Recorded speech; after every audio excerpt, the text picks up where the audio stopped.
that is for our security people. That is the KDF. We've just awarded 10,000 for KDF.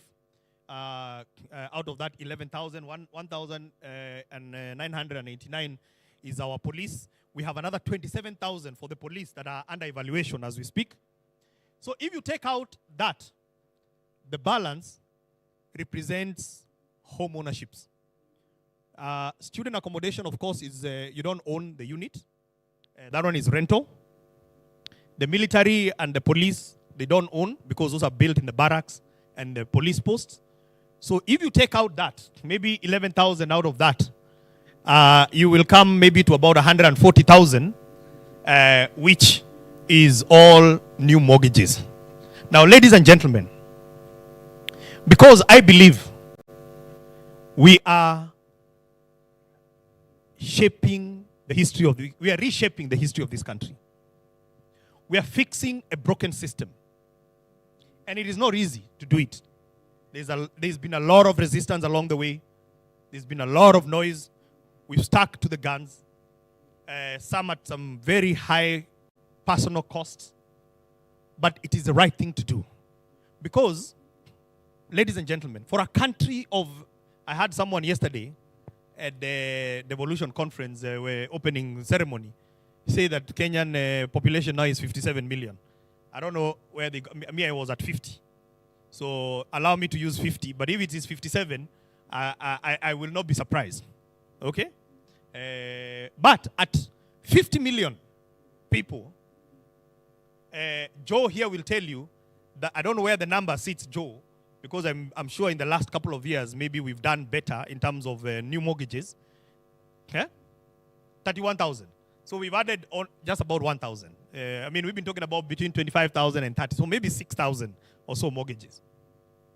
So a country of 50 million people, you have got 31,000. Not 31 million. Not 3 million. 31,000. Prof, surely, if these are your student mortgages, can you imagine 60 years later, we have 30,000. In 2 years, we are looking at adding 150,000. Okay? So, I believe we are shaping history. Job, you can go to the next slide because I want to finish this. On this slide, you understand. I'm not going to go on it. Go on. You know about the typologies. Sheila and them will come and talk about it. You can skip this one because I want to wrap up so that we can get the panel.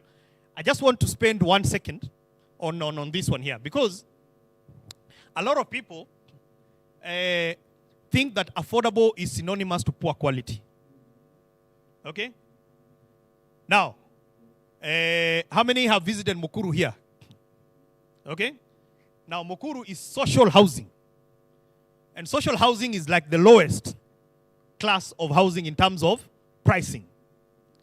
But in Mukuru, how many have seen now, and actually I've realized that because on my wall of TikTok, I see they post a lot of nice content on, and unpaid, by the way. I don't even know whether, Sheila, are you paying those content creators? You're not paying them? I'll investigate that because they're doing very nice content. I saw that in Mukuru, the first 1,080 houses that we have given, there is a small basketball court. It's not even full. It's not a full basketball court. It's half court. And there are people queuing in the evening just to go and play basketball. As a matter of fact, because of that, we have had to reshape the master plan of Mukuru, where we had 15 acres, where we wanted to go and put more houses, and we've said, watch us sasa, we create a bit more spaces for people to breathe. Because these are a lot of people. You know, Mukuru, at 13,000, it is the biggest estate ever built in Kenya. One estate. I don't know whether there is anybody who knows of an estate that has more than 13,000. Buruburu, which was built in 15 years, is only 5,000. Nyayo, it's called Nyayo High Rise or Nyayo Estate. Was about 4,000? Okay? 4. I think it's about 4,000. Also built over a long period of time. So in 2 years, we are looking at putting 13,000 homes. So multiply that by 5, and you can see that there is an MCA that is actually going to be, in fact, there is an MP that will probably be will be voted in by just the people of Mukuru, right? So we are also reshaping politics kidogo. So if you put all those people together in that space, they need places where they can breathe. That's why our design principle is talking about open spaces. Okay? So the 15 acres where we were going to put up more homes, we've decided that we are not going to put up more homes. We will put a nice soccer pitch. We will put a running track, and so on and so forth. So, and that is our new designs. We have what we are calling now the 3rd generation design for affordable housing. You will love it because it has more open spaces. There is access, and then there is non-motorized walkways inside the estates. Okay, there is environmental and sustainability and smart technology. I'm going to come to that in the next slide quickly. There is safety and security. You know, can you imagine? You're talking about a social housing. This is someone who has come from a slum. They come into a gated community where now they're talking about playing basketball, where they're talking about CCTV camera. They are talking about well-lit streets, parking, all right? Okay, things that you normally associate with what? High-end living.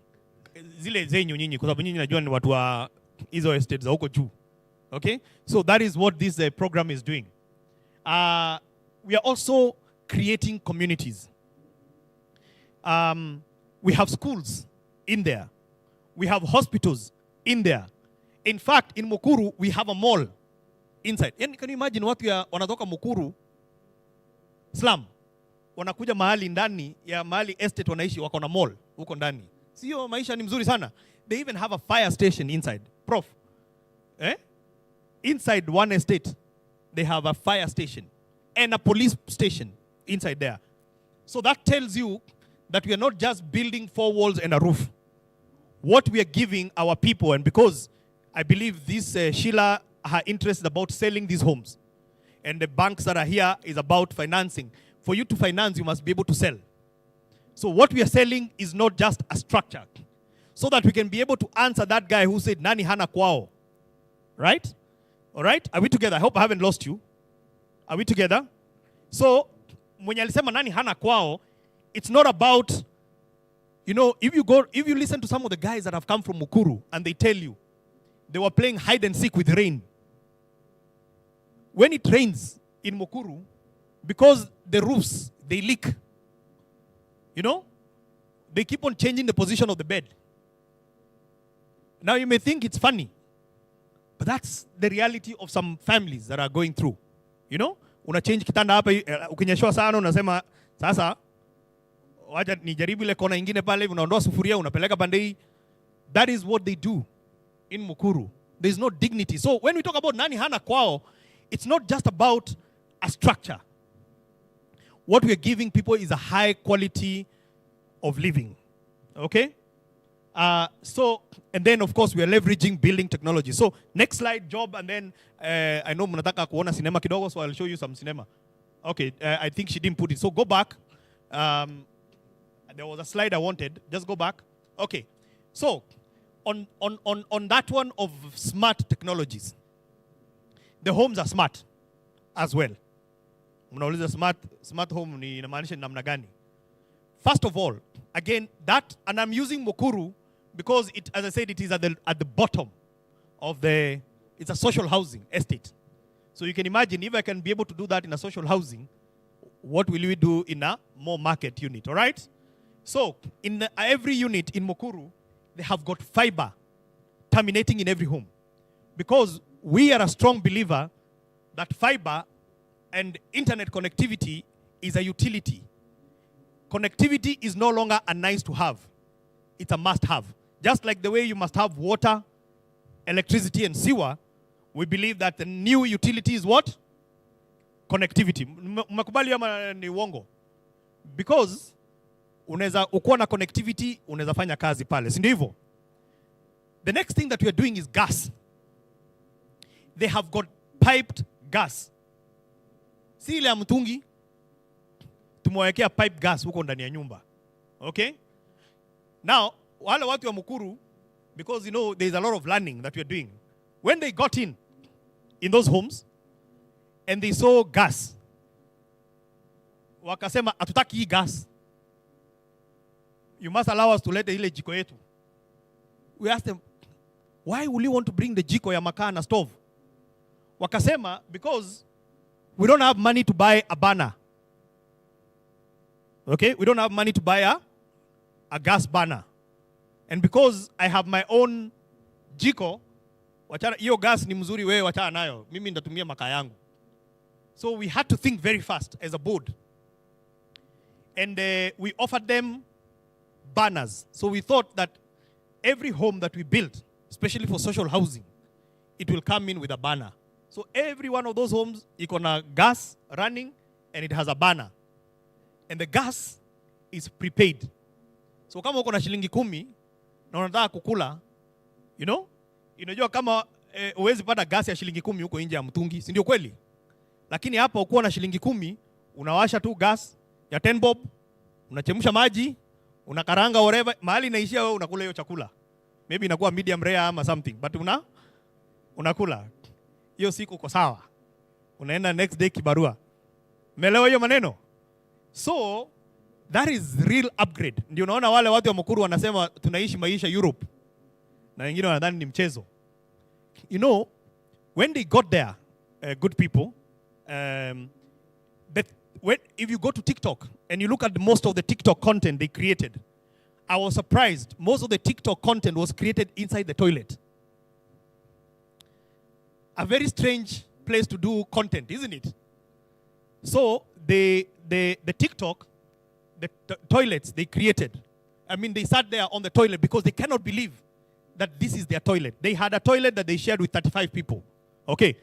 Anyway, so let me finish up now by showing you some photos quickly so that you see believing, seeing is believing. And then just hold on one second, one back. Now, this is going to warm some of your hearts. Because of the critical mass that we have reached, number one item there are lifts. Okay? These are industries now, new industries that are coming to Kenya. This is the tender. I am going out on tender for lift assembling in Kenya. I need 1,900 time. I need 1,983 lifts. Okay? Now, good people, the total annual demand of lifts in Kenya is 750. Mtu ya KPDA yuko hapa. Lifts zote in the whole country before affordable housing was 750. And I want to use this to demonstrate to you how we are changing our industries. Mnanisikiza jameni? Total lifts were 750. Affordable housing comes in and adds 2,000 to the 750. That is 10 billion. So guess what? I will be going out on tender. And in that tender, I am not asking for supplier. Okay? This is a magic one. It works better. So, we are asking for new lifts. But I just don't want a lift to be supplied. I want those Chinese, those Kone, those Schindler, I don't know which other lift do you know, Fuji, all those things. I want them to come and set up here in Kenya. And we are giving them space. They start assembly. And in the tender, they will tell me in 2 to 3 years' time which component inside the lift they will manufacture here. Sasa jameni, kwani mnadhani China ilianza industrialization namna gani? How do you think Korea started industrialization? So those are 11 industries that we are setting up in Kenya, and more are coming, by the way. I just wanted to say that. So twende kwa kipindi kidogo sinema, alafu mimi niketi chini. Haya. Sasa hiyo ndio Mukuru mnaona hapo hivi. Those who have not been there, 13,000, go on. Bado Mukuru hapo. Hapo tuko hapa Homa Bay. Was the second home ambayo watu waliingia. There it is. Carry on. Nakuru, Bondeni, it's already finished. Watu wameingia, endelea. Haya, hizi ndizo tumeanza. Hapa tuko Machakos is next, where we are heading. Go on. Haraka job, hizi ni Mabera, hizi ni Embu. Hapa ni Bahati, mahali nilizaliwa huko Nakuru. Endelea. Geshogo, let me tell you something about Geshogo. Because Geshogo also is a good demonstration of why housing. Geshogo, I am told that of all the tea producing areas in Kenya, the highest quality tea comes from where? From Gishugu. So, what have we done? By creating homes in Gishugu, what are we doing? We are stopping people from subdividing arable land. They come and they live in an estate. Na waacha shamba ya kufanya nini? Ya kulima. Mnaelewa? So, we are also dealing with land fragmentation and food security. Endelea. Hapa ni Kirinyaga, they are finished. Endelea. Nanyuki, hapo hivi ziko, hizi picha ni mzee by the way, hizi zimemalizika hasa. Endelea. Elbagon, ama Warufaga, for those from the Murema. Elbagon, hapa ni Kakamega. This one is next to State House. And next to the golf course. Can you imagine hustlers will be living wanasalimia hustler number 1 akipita hapo hivi. Alafu wanamwambia sisi tuko sawa kabisa. Alafu watu wakienda golf course, akuwa in the 11th hole wanasalimiana, ako kwa estate yake. Endelea. Mgwen huku ni Nandi. And you can see a lot more going on. So, Nyandarua, I hope Prof is not running away.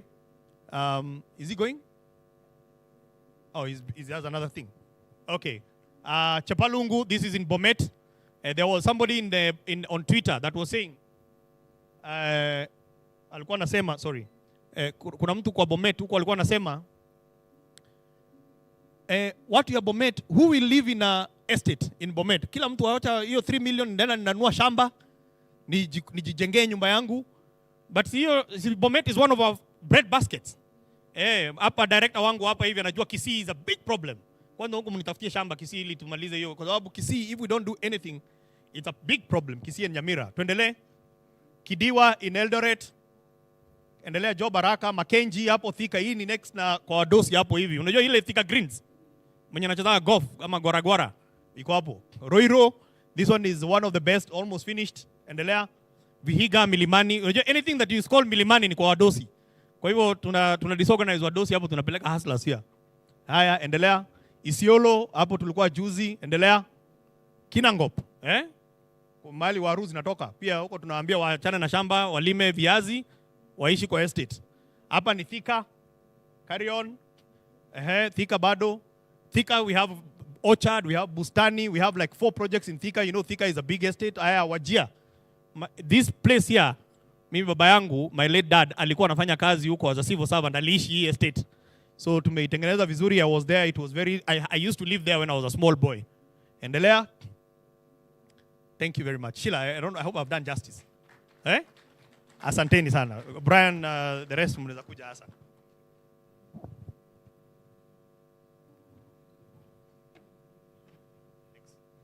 Thank you very much. I mean, I think the PS deserves a better, round of applause. You can actually see the passion in him when he's talking about affordable houses. And I was seated here and I've been thinking about that gentleman who was talking about nani hana kwao, which is very true. Nani hana wapi? Nani hana kwao. But affordable houses plan is to move people from having kwao to having kwake. So I think, Bwana PS, if we can get the gentleman, we need to tell him that the challenge is not nani hana kwao, but the challenge is nani hana kwake. Because we must appreciate there's a difference between kwao na kwake. All right? And so that's why affordable housing that is the plug of affordable housing, to ensure that kila mtu ako na kwake. And as long as yes, it's true, you have kwenyu, now you need to have kwako. And that's why affordable housing is here. Thank you very much. I mean, time is well spent. The governor had to dash for another meeting, which has been convened now. And so, but he has left us with his deputy, who is Dr. Matthew Owili. He's the deputy governor of the Kisumu County. He's coming up on stage so that he can deliver his remarks in about 5 minutes. And then we go into deep conversations with the panelists and discussants who are here with us. So, ladies and gentlemen, put your hands together for the Deputy Governor of Kisumu County, Dr. Matthew Owili. Thank you.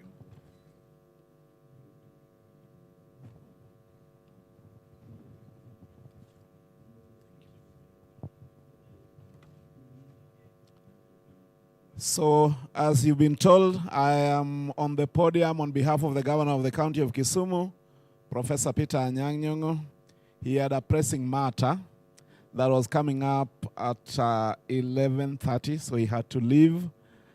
And he asked me, PS, that I seek your indulgence on that matter. So, the following are the remarks of the Governor of Kisumu, Professor Peter Anyang' Nyong'o, who is also, the chair of the relevant committee at the Council of Governors.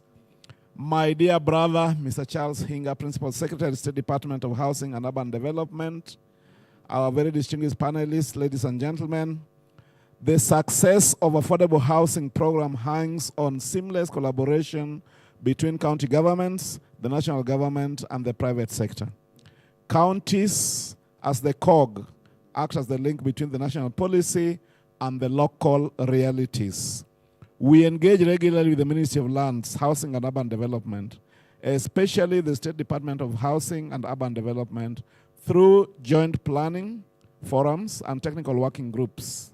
Now, this engagement ensures that national policy frameworks and funding windows align with county priorities. The national government provides key enablers as the Kenya Mortgage Finance Company, which lowers the cost of mortgage financing, and the Affordable Housing Fund, which offers subsidies to eligible developers and buyers. Counties, on the other hand, facilitate the process by providing the land and the streamlining of development approval process, including building permits and environmental clearances, and also assist developers in community mobilization and sensitization, ensuring housing designs reflect the cultural and lifestyle preferences of the community. On the demand side, counties conduct housing needs assessments and affordability studies, often in partnership with universities, research institutions, and the civil society. Now, these studies inform the type of housing units constructed, be they social housing units like what we are implementing under the PINUA arrangement, rental flats, low-cost mansionettes, or multi-bedroom family units, matching the income levels and the household sizes of the residents. Now, public-private partnerships are encouraged with clear contractual frameworks that protect both community interests and investor returns. In many counties,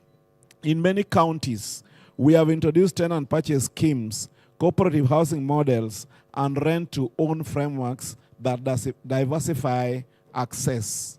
Now, planning is a critical component in the realization of affordable housing as a function of county governments. Now, ensuring that affordable housing projects are fully aligned with the county spatial plans and urban development policies is essential to create sustainable and livable communities. Now, all proposed affordable housing projects sites undergo what we call a rigorous review against the county spatial plans, which are developed in accordance with the Physical Planning Act and aligned with the National Spatial Plan. Now, these spatial plans dictate the zoning regulations, the density parameters, and land use allocations. The Urban Areas and Cities Act mandates the urban centers to develop integrated urban development plans, which provide comprehensive frameworks for managing growth, infrastructure, and service delivery. We leverage this to ensure housing projects fit within the larger urban ecosystems. We coordinate closely with Department of Lands, Planning, Environment, and Infrastructure to cross-check that the projects meet the following: one, are within the designated residential or mixed-use zones; two, do not encroach on environmentally sensitive areas, such as wetlands or riparian zones; number three, that they include access to adequate road networks and public transport links. And number 4, they incorporate green spaces and other community amenities. For example, in our county, the new affordable housing estates of Kanyakwar, Lumumba, and Makasembo are deliberately sited adjacent to a future commuter rail station and a planned road expansion. Now, this transit-oriented development approach promotes sustainable urban growth, reduces traffic congestion, and improves affordability by lowering commuting costs. Additionally, we incorporate climate resilience and disaster risk management in spatial planning to future-proof developments against floods and other hazards. This means including proper drainage, flood buffers, and environmentally friendly, sensitive landscaping. Now, counties also enforce compliance with building codes and standards to ensure safety and quality. Through periodic audits and community feedback mechanisms, we maintain alignment throughout the project life cycle. Ladies and gentlemen, it is noteworthy to state that counties have established structural institutional frameworks to systematically identify land and communities for affordable housing programs. A critical component is the use of the county special plans, as we said earlier, which provide an inventory of all public and private land parcels, indicating their suitability based on proximity to infrastructure, environmental conditions, and growth corridors. This is complemented by the integrated urban development plans, which guide urban expansion and identify priority settlement areas. Now, within county governments, we have set up dedicated county and rural urban housing committees with the lands and physical planning sectors. These units work in coordination with county land management committees and technical teams from departments of finance, environment, and infrastructure to ensure a holistic view of land use.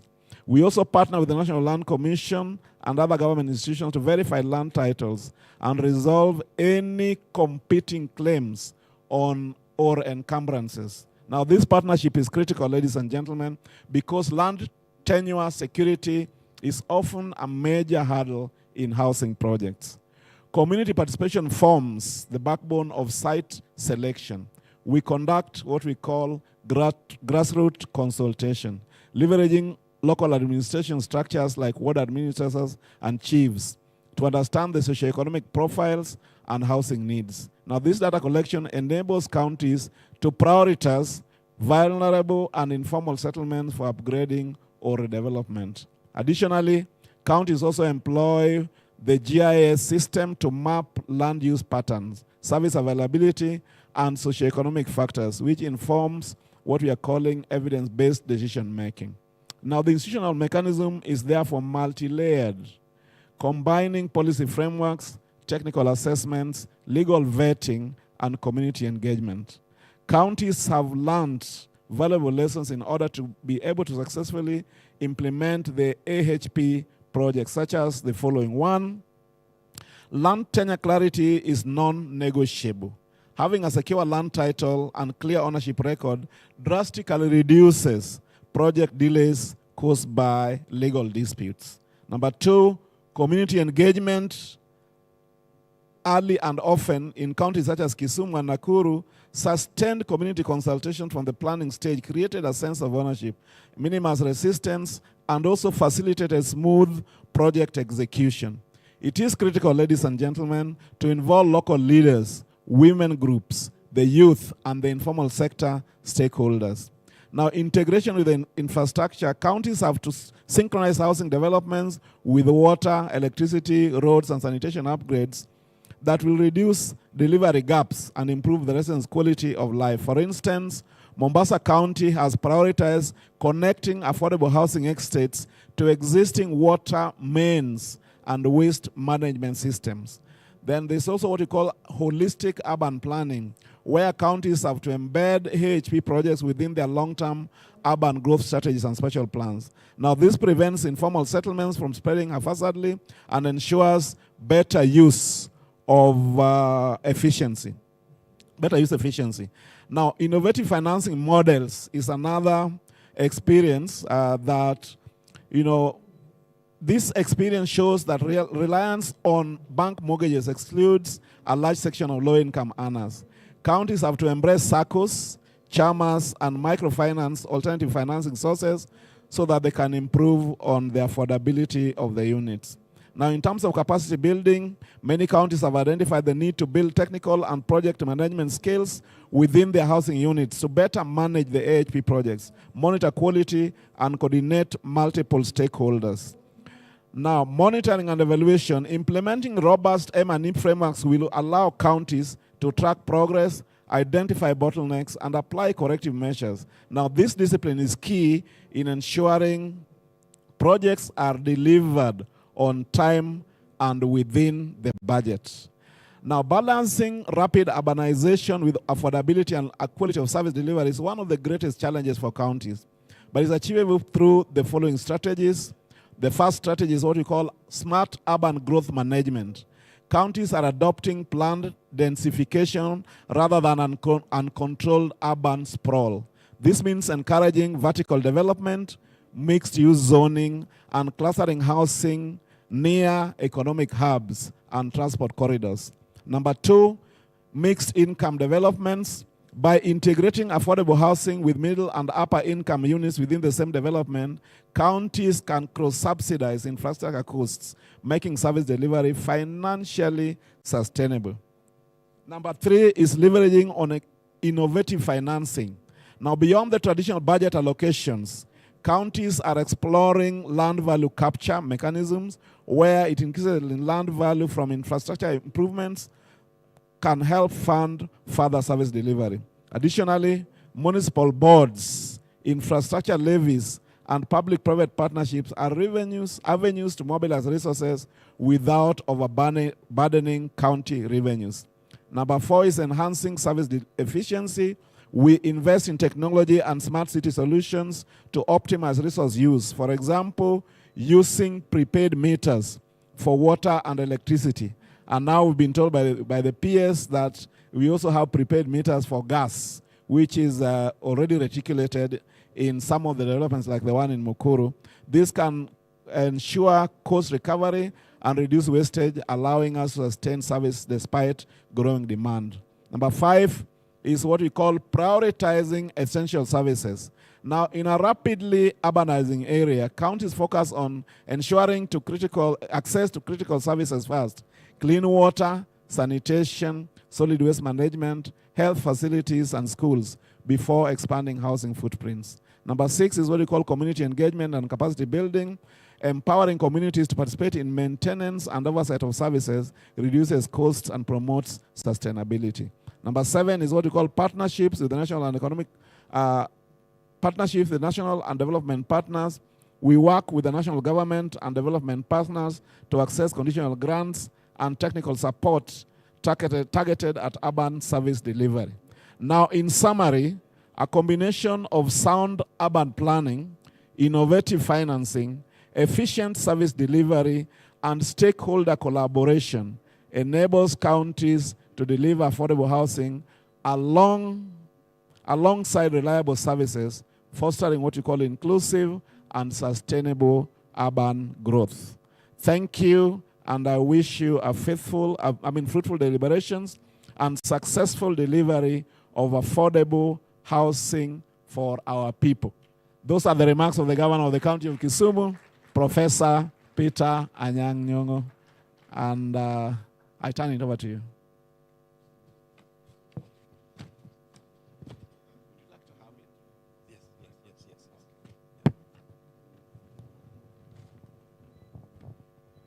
All right. Another round of applause for the Deputy Governor for articulating the issues quite clearly.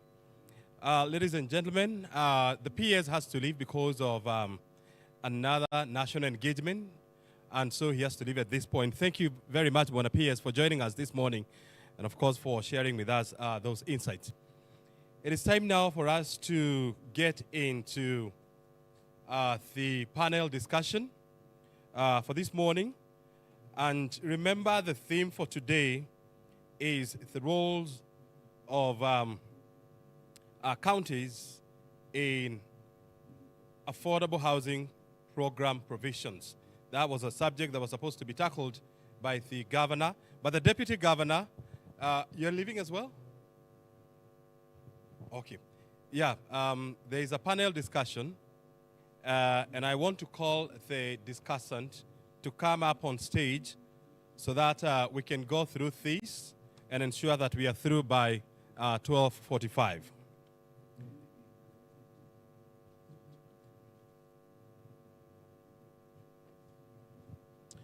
And so, ladies and gentlemen, help me in welcoming on stage Ms. Sheila Waweru, the CEO of Affordable Housing Board. Let's put our hands together for Madam Sheila. She's the one who is steering the agenda of Boma Yangu at the Affordable Housing Board. She's going to be part of this conversation. Thank you very much indeed. Next, we have Mr. Johnston Oltetia. He's the Chief Executive Officer, Kenya Mortgage Refinance Company. Let's put our hands together for Bwana CEO. This is a company offering finances so that affordable houses can actually become affordable and they can be completed right on time. Also, let's welcome on stage Ms. Rose Kananu. She's the Chief Executive Officer, Kenya Property Developers Association. This is an association that brings together property developers in Kenya, and so they are critical in the affordable housing game. Thank you very much indeed, Madam CEO. We also have Mr. Chris Chege. He's the Director of Operations at Credit Shelter Afrique. Shelter Afrique is a Pan-African agency whose business is to ensure that affordable credit is on lend to people. Thank you very much indeed for joining us, Mr. Chege.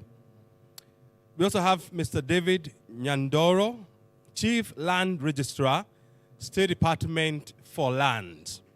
He's joining us. We all know that the State Department for Lands is very critical because if we don't have land, then we are not going to have houses. He's joining us here so that he can help us connect the dots.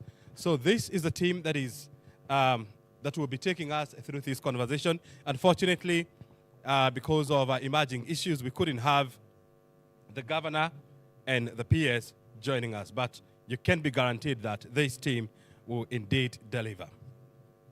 I'm going to give them 5 minutes each to make their opening remarks, and then thereafter we'll go into Q&A. And I'm starting with Sheila Waweru, the CEO, Affordable Housing Board. Thank you. Is it still morning? Good morning.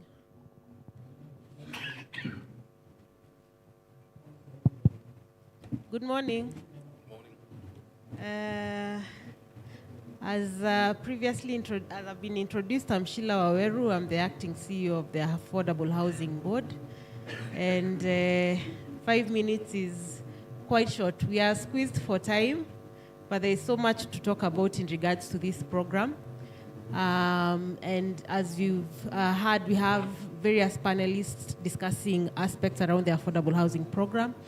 So I will focus my 5 minutes on the key aspect around affordable housing that Kenyans right now are very interested in doing, and that's how to own a home. Initially, there was a bit of skepticism, and from the pain that we've been feeling, I know especially for the employed, when you see our pay slips and there was a bit of the cut from the housing levy, and we are wondering where are all these houses being built. Is this something that the government is just promising Kenyans and not delivering? But I'm sure by now all of you have been able to see a development coming up or completed somewhere close to you. Right now the question is not on whether construction is happening. It is happening everywhere. We have projects, as the PS was able to show us, across the country. And now the big question is then, how do I benefit as a Kenyan? Remember the levy, the 1.5% of your income and also matched in under the informally employed segment, where the employer matches with a 1.5% deduction of your gross income, is not only for the formally employed. Even those who are in the formal sector are contributing and are supposed to contribute 1.5% of their income to the affordable housing levy, which is a levy. It's not a contribution to your specific, to your deposit towards a house or towards payment of a house. That is a levy, unless, unlike the previous misconception that that was a contribution to your house. So please do not have a deduction on your income happening and you let this program pass you by, you know. Currently, we have houses at the lowest rates across the country. Anywhere you're finding an affordable housing program, if you compare the cost of rent, the cost of rent around that area and the cost of these houses and how much you'd be paying on a monthly basis, or the total cost of a house, maybe it's a 3-bedroom unit, you'll find most 3-bedroom units are going for something between 6 and 11 million Kenya shillings. Our bedrooms are as low as 3 million Kenya shillings, depending on your income category. And it does not mean because they are somewhere remote or rather very poor location. You've been able to see we're having projects even in the Milimanis of the various counties. So it's not an issue of where the project is. It's not an issue of poor quality of the house. It's out of the government's initiative to be able to bring to you a good quality house at the lowest cost. And this is because we are looking at how to ensure efficiencies and low costs across the entire chain, all the way from production to not including the cost of land into the cost of the house, to the final cost at the end of construction, what comes to you. And that has been, we've been able to do this because all along the way we've had to talk to our partners, we've been able to talk to our suppliers, we've been able to talk to our professionals, our contractors, and all of them are delivering their normal services at lower than normal, lower than market rates. So, right to the point of how to own a home. Every Kenyan has the opportunity to own a home. Initially, Kenyans who are at the higher income brackets felt that probably the houses are just for lower and middle income brackets, but this program is open to all Kenyans. We do have 3 categories of housing that serve all Kenyans across all income categories. We have what we call social housing. It's for persons who are earning below 20,000 Kenyan shillings per month. We do have affordable housing. Yes, they're all affordable, but we do have that category. It's almost like a middle level income bracket for persons earning between 20 and 149,000 Kenya shillings per month. Then we have the affordable middle class or market level, where it's for persons earning above 149,000 Kenya shillings, all the way to infinity. So we do have houses serving all those categories. And how you're able to get this house, we do have a portal, we call it Boma Yangu portal. I'm sure all of you have been able to either hear of it, see it somewhere, seen it on a poster, seen it on telly, heard it on radio. That is where all the action happens. So you log on to www.bomayangu.go.ke, you register there, you provide basic information that we'll be asking about yourselves that help us make an assessment and to know exactly who it is that is seeking this house. And part of the information you provide is also your specific income. And that enables us to provide the best houses we have on the market and in our program that serve you. So on the same portal, you're able to see all the projects that we are carrying on, the ones that the PS has mentioned and even beyond that. So you'll be able to see. You can check within a county if you're interested. Does not mean you have to own a house where you are. You can select a house anywhere in Kenya. I can be in Nairobi, I select a house in Kisumu, I select a house in Homa Bay, maybe I want my holiday home in Mombasa. So you select whichever project that which fits your needs, and you select a particular typology. You know, it could be a studio, it could be a 1-bedroom, 2-bedroom, 3-bedroom, dependent on your needs, your family. And then from there, then you are to raise a deposit for that particular unit, a 5% deposit. And this, the government, initially it was 10% deposit, but we've been able to reduce it all the way to 5%. And this is because the president and the leadership has listened to the needs of Kenyans. So then you're able to raise that percent, and there's deposit assistance where you're not in a position to fully raise it. You can apply for that still on the same system. And then you fill in the application form that is available to you on the system and submit it still on the system. You're able to get an offer letter still on the system, and we are able to carry out the allocation process. And for those ones who are successful, we are able to proceed to sign an agreement, whether it's a sales, outright cash purchase agreement, or a tenant purchase. There are 3 ways you can own a home. You can buy through cash, outright cash purchase. You can get affordable home financing at 3%, 6%, and 9% for the income categories that I mentioned, and you can also be able to pay on tenant purchase scheme, whereby you pay on a monthly rate, the same way you pay your rent, and then over a period of time, once you're done with the payments, the house is yours. And this period, we've given the longest period to just be able to cushion Kenyans. That is 30 years, but I know most Kenyans would not get to 30 years while still paying on tenant purchase. So I know they've been quite, there's quite a lot to speak about. But I also welcome you. We have an exhibition booth at the pavilion. It's the 3rd booth. So please come there. We have our staff client service support there. We can register you, we can help you make your application. We can provide more information on how to, on the home ownership journey. Thank you, Brian. Very good. Makofi kwa Madam Sheila. Thank you very much indeed. We're going to have the Q&A shortly so that some of your questions can be responded to. And as she has explained, just go inside the exhibition hall. Inside the pavilion, you're going to see a huge signpost of Affordable Housing Board, Boma Yangu. Go in there, ensure that you leave that pavilion after registration of how you're going to own a house. Are we together? And she has put it very well. You don't have to own a house here in Homa Bay. Yes, you can own it here, but you can also own it in Nairobi, in Mombasa, in Kiambu County, and of course, in Garissa or anywhere else. So go to the pavilion, visit their stand inside, the Boma Yangu, get all your questions asked, and you register for that process. Allow me now to welcome another major player in this field, that is Kenya Mortgage Refinancing Company, and I want to welcome the CEO, Mr. Johnson Oltetia, also to give us his remarks in about 5 minutes. Thank you very much. Thank you. Can I take a podium? I just thought I can explain better when I'm standing here. Can you hear me now? Perfect. Good afternoon.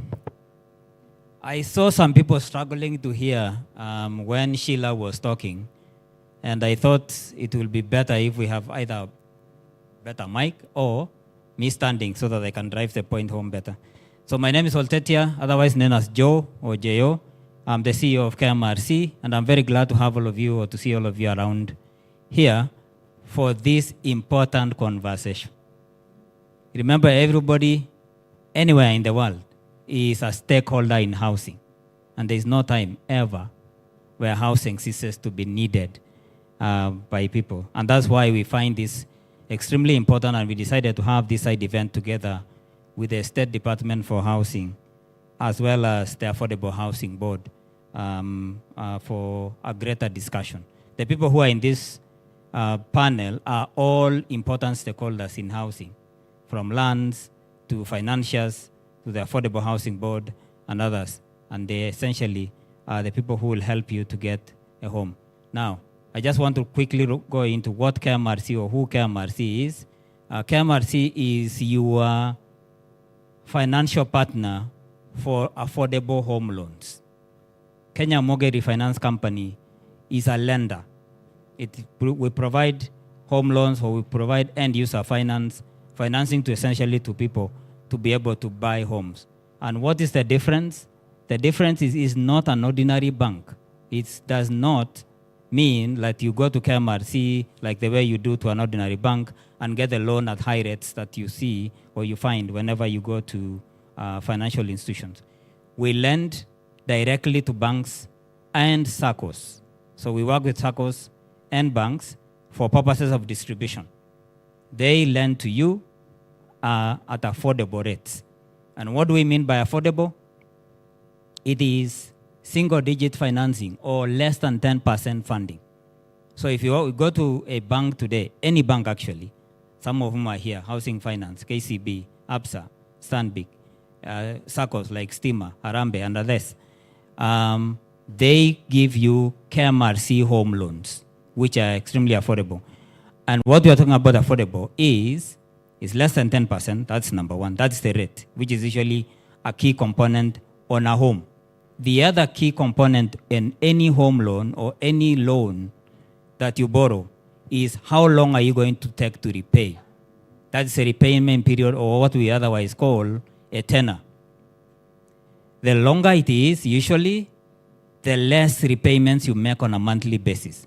That's why KMRC provides financing for longer than 20 years. It's actually 20 to 25 year financing. And I just want to explain briefly why that is important. The important thing about that is not because it's going to put you into debt for long. No, that's besides the point.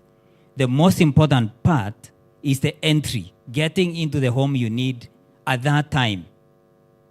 So it is lengthening, the repayments become little, and the interest rate is lowered. That's exactly why KMRC is there, because it lowers the interest rate. And it enables you to get small repayments that you can be able to afford now to go into a home. And that is the most important thing. And you know what? You don't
that a lot of Kenyans on the lower end are not getting or not qualifying to get those homes.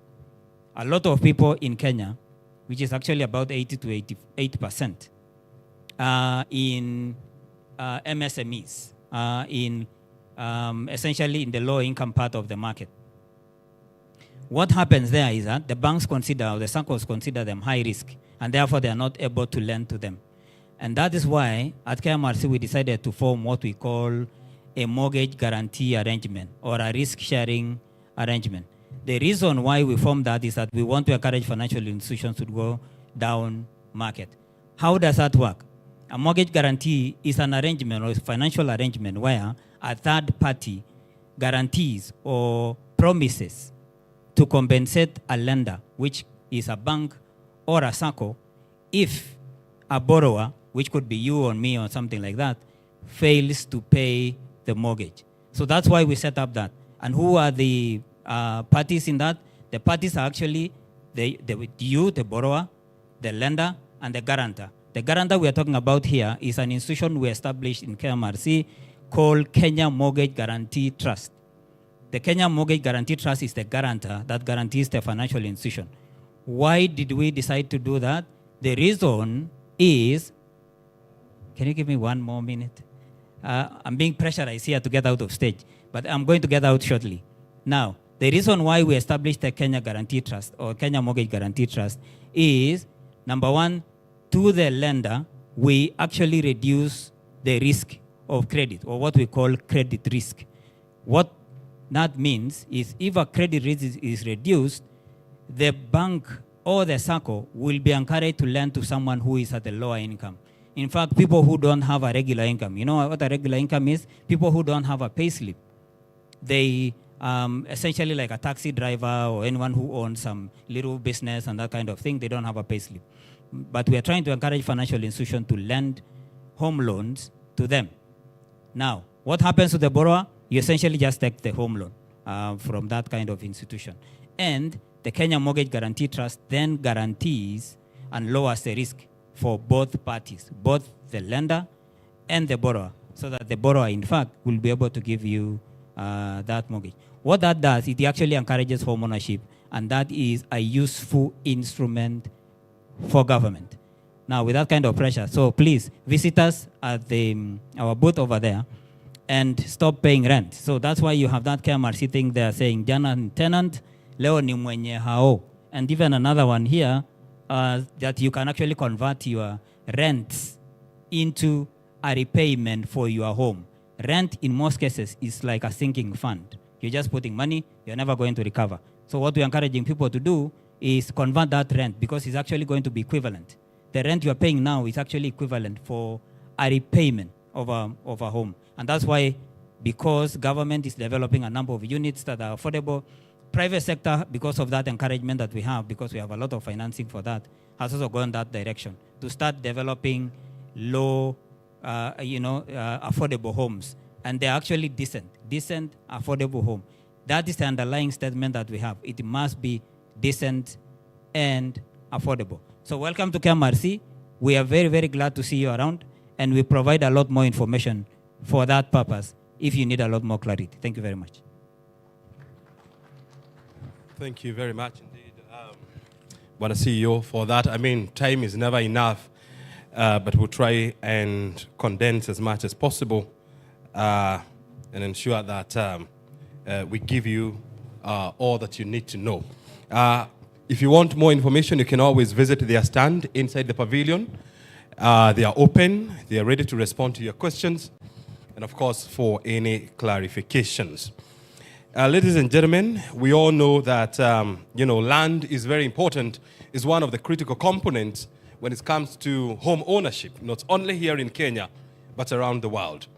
And so we cannot have a conversation on home ownership without land. And that's why in our midst we have the State Department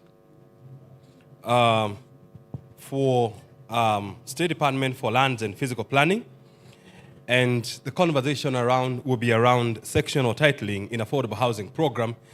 And I just want to welcome on stage Mr. David Nyandoro. He's the Chief Land Registrar in the State Department for Lands. Put our hands together. And I'll also be recognizing a very important person who has just joined us. I want you to hold it there. I'll tell you who is in the house with us. Nyandoro, please take it up. Thank you. You know, sometimes 5 minutes is too short when you have so much in your plate. But allow me to say that the State Department is one of the 3 departments within the Ministry of Lands, Public Works, Housing and Urban Development.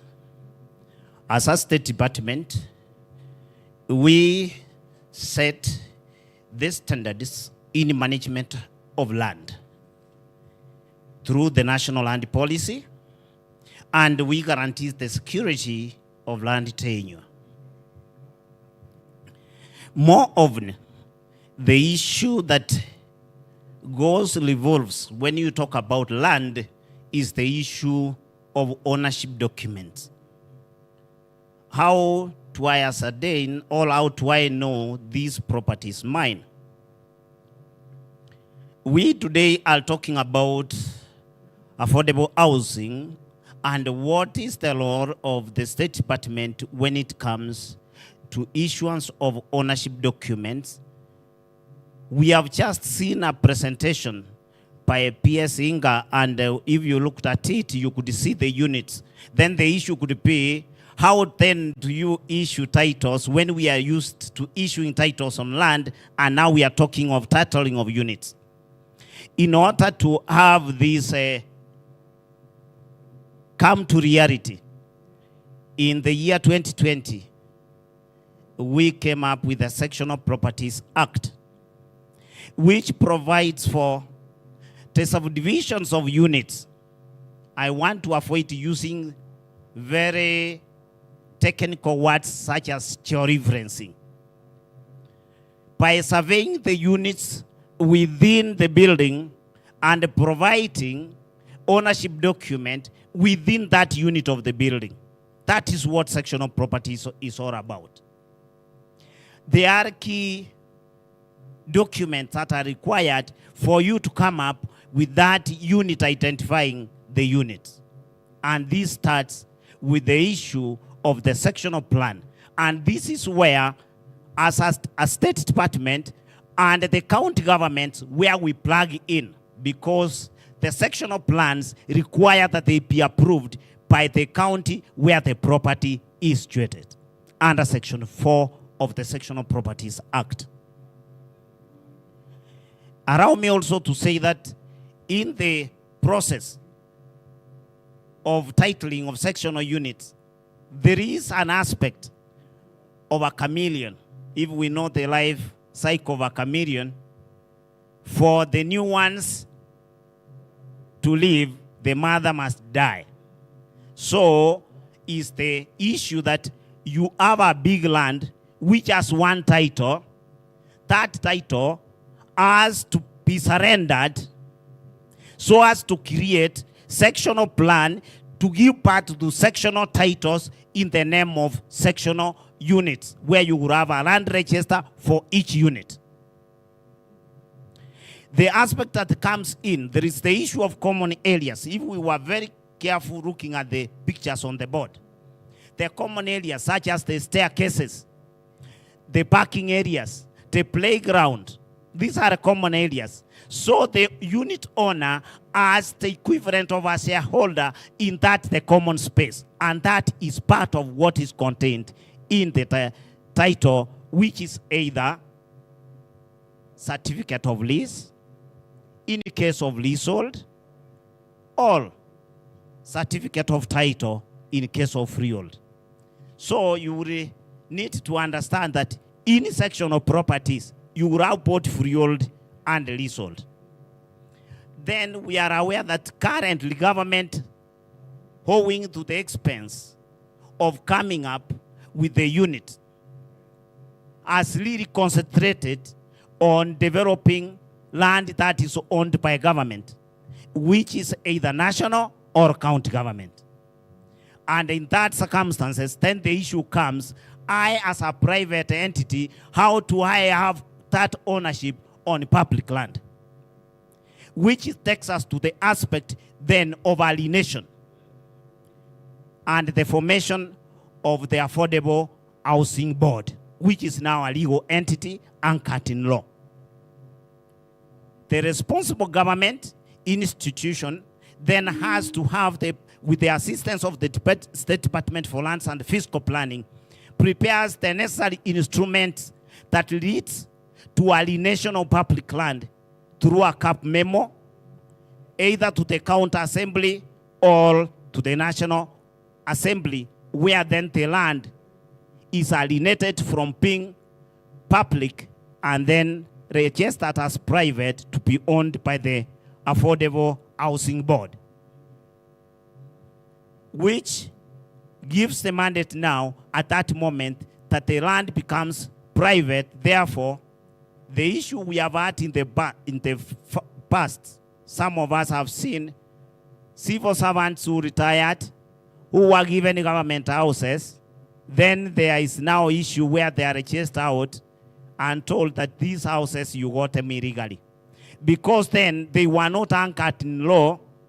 We have also seen what happened in Nairobi recently, Sauli Moyo, when people were told to move out so that houses can be developed. They said, no, we have been here for too long. They have been paying rent, it did not have proper ownership documents. And because of that now, the current regime, the Sectional Properties Act, allows someone to have a certificate of title or a certificate of lease which guarantee the security of tenure of that homeowner.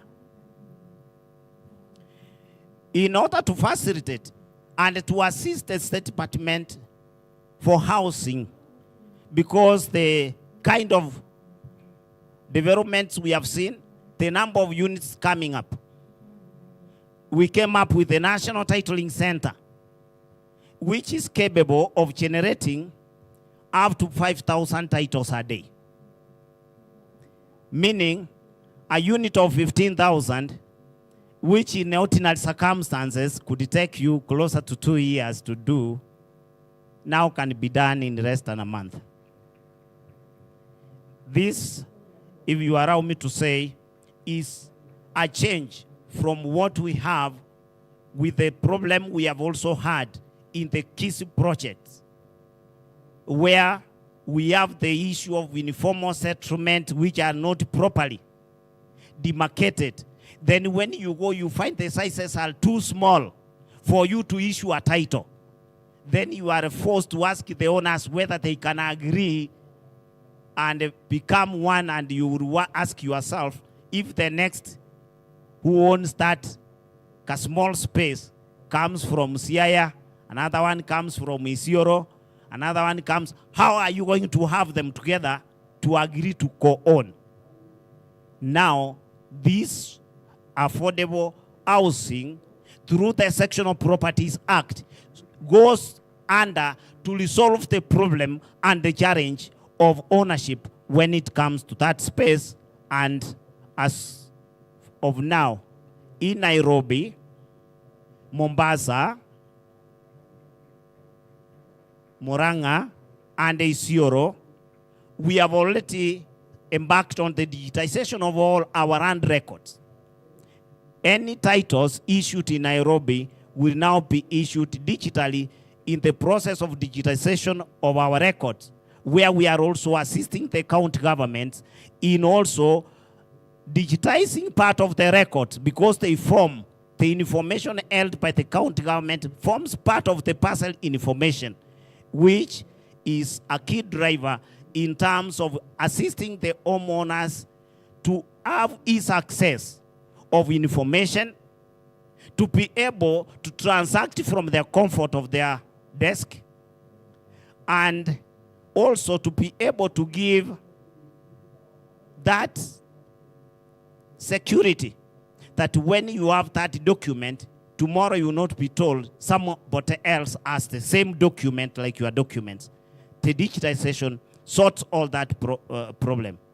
We welcome you to our exhibition 219 so that you can learn more. And if you have not registered on Altisasa, we ask you to kindly register, because for you who owns property where you pay land rent, now you do not need to wait for the properties here in Homa Bay to be on Ardhi Sasa, because through Ardhi Bay, you can go straight and make your payments and land rent, and the clearance will come to your phone.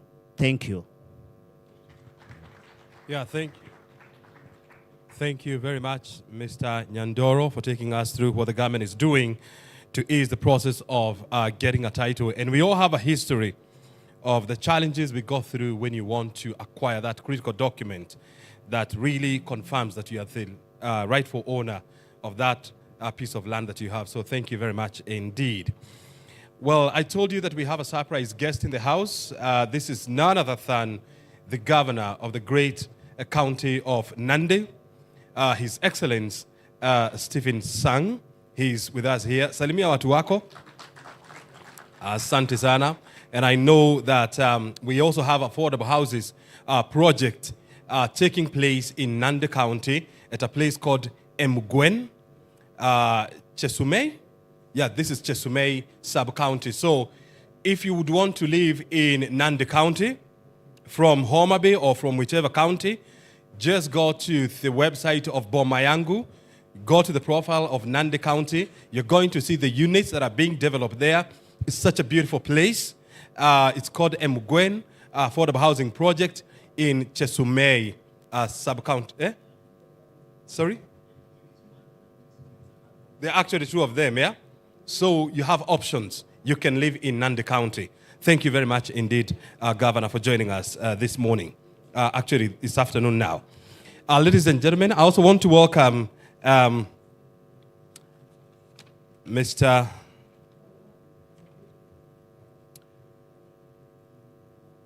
Chris Chege. He's the Director of Operations and Credit at Shelter Afrique. Shelter Afrique, is a Pan-African lending institution established by 44 African countries, and their business is to drive ownership, home ownership here in Africa. And he's joining us now to give us more of the role of Shelter Afrique in home ownership, and not just home ownership, but affordable housing here in Kenya. Chris, thank you very much, and karibu.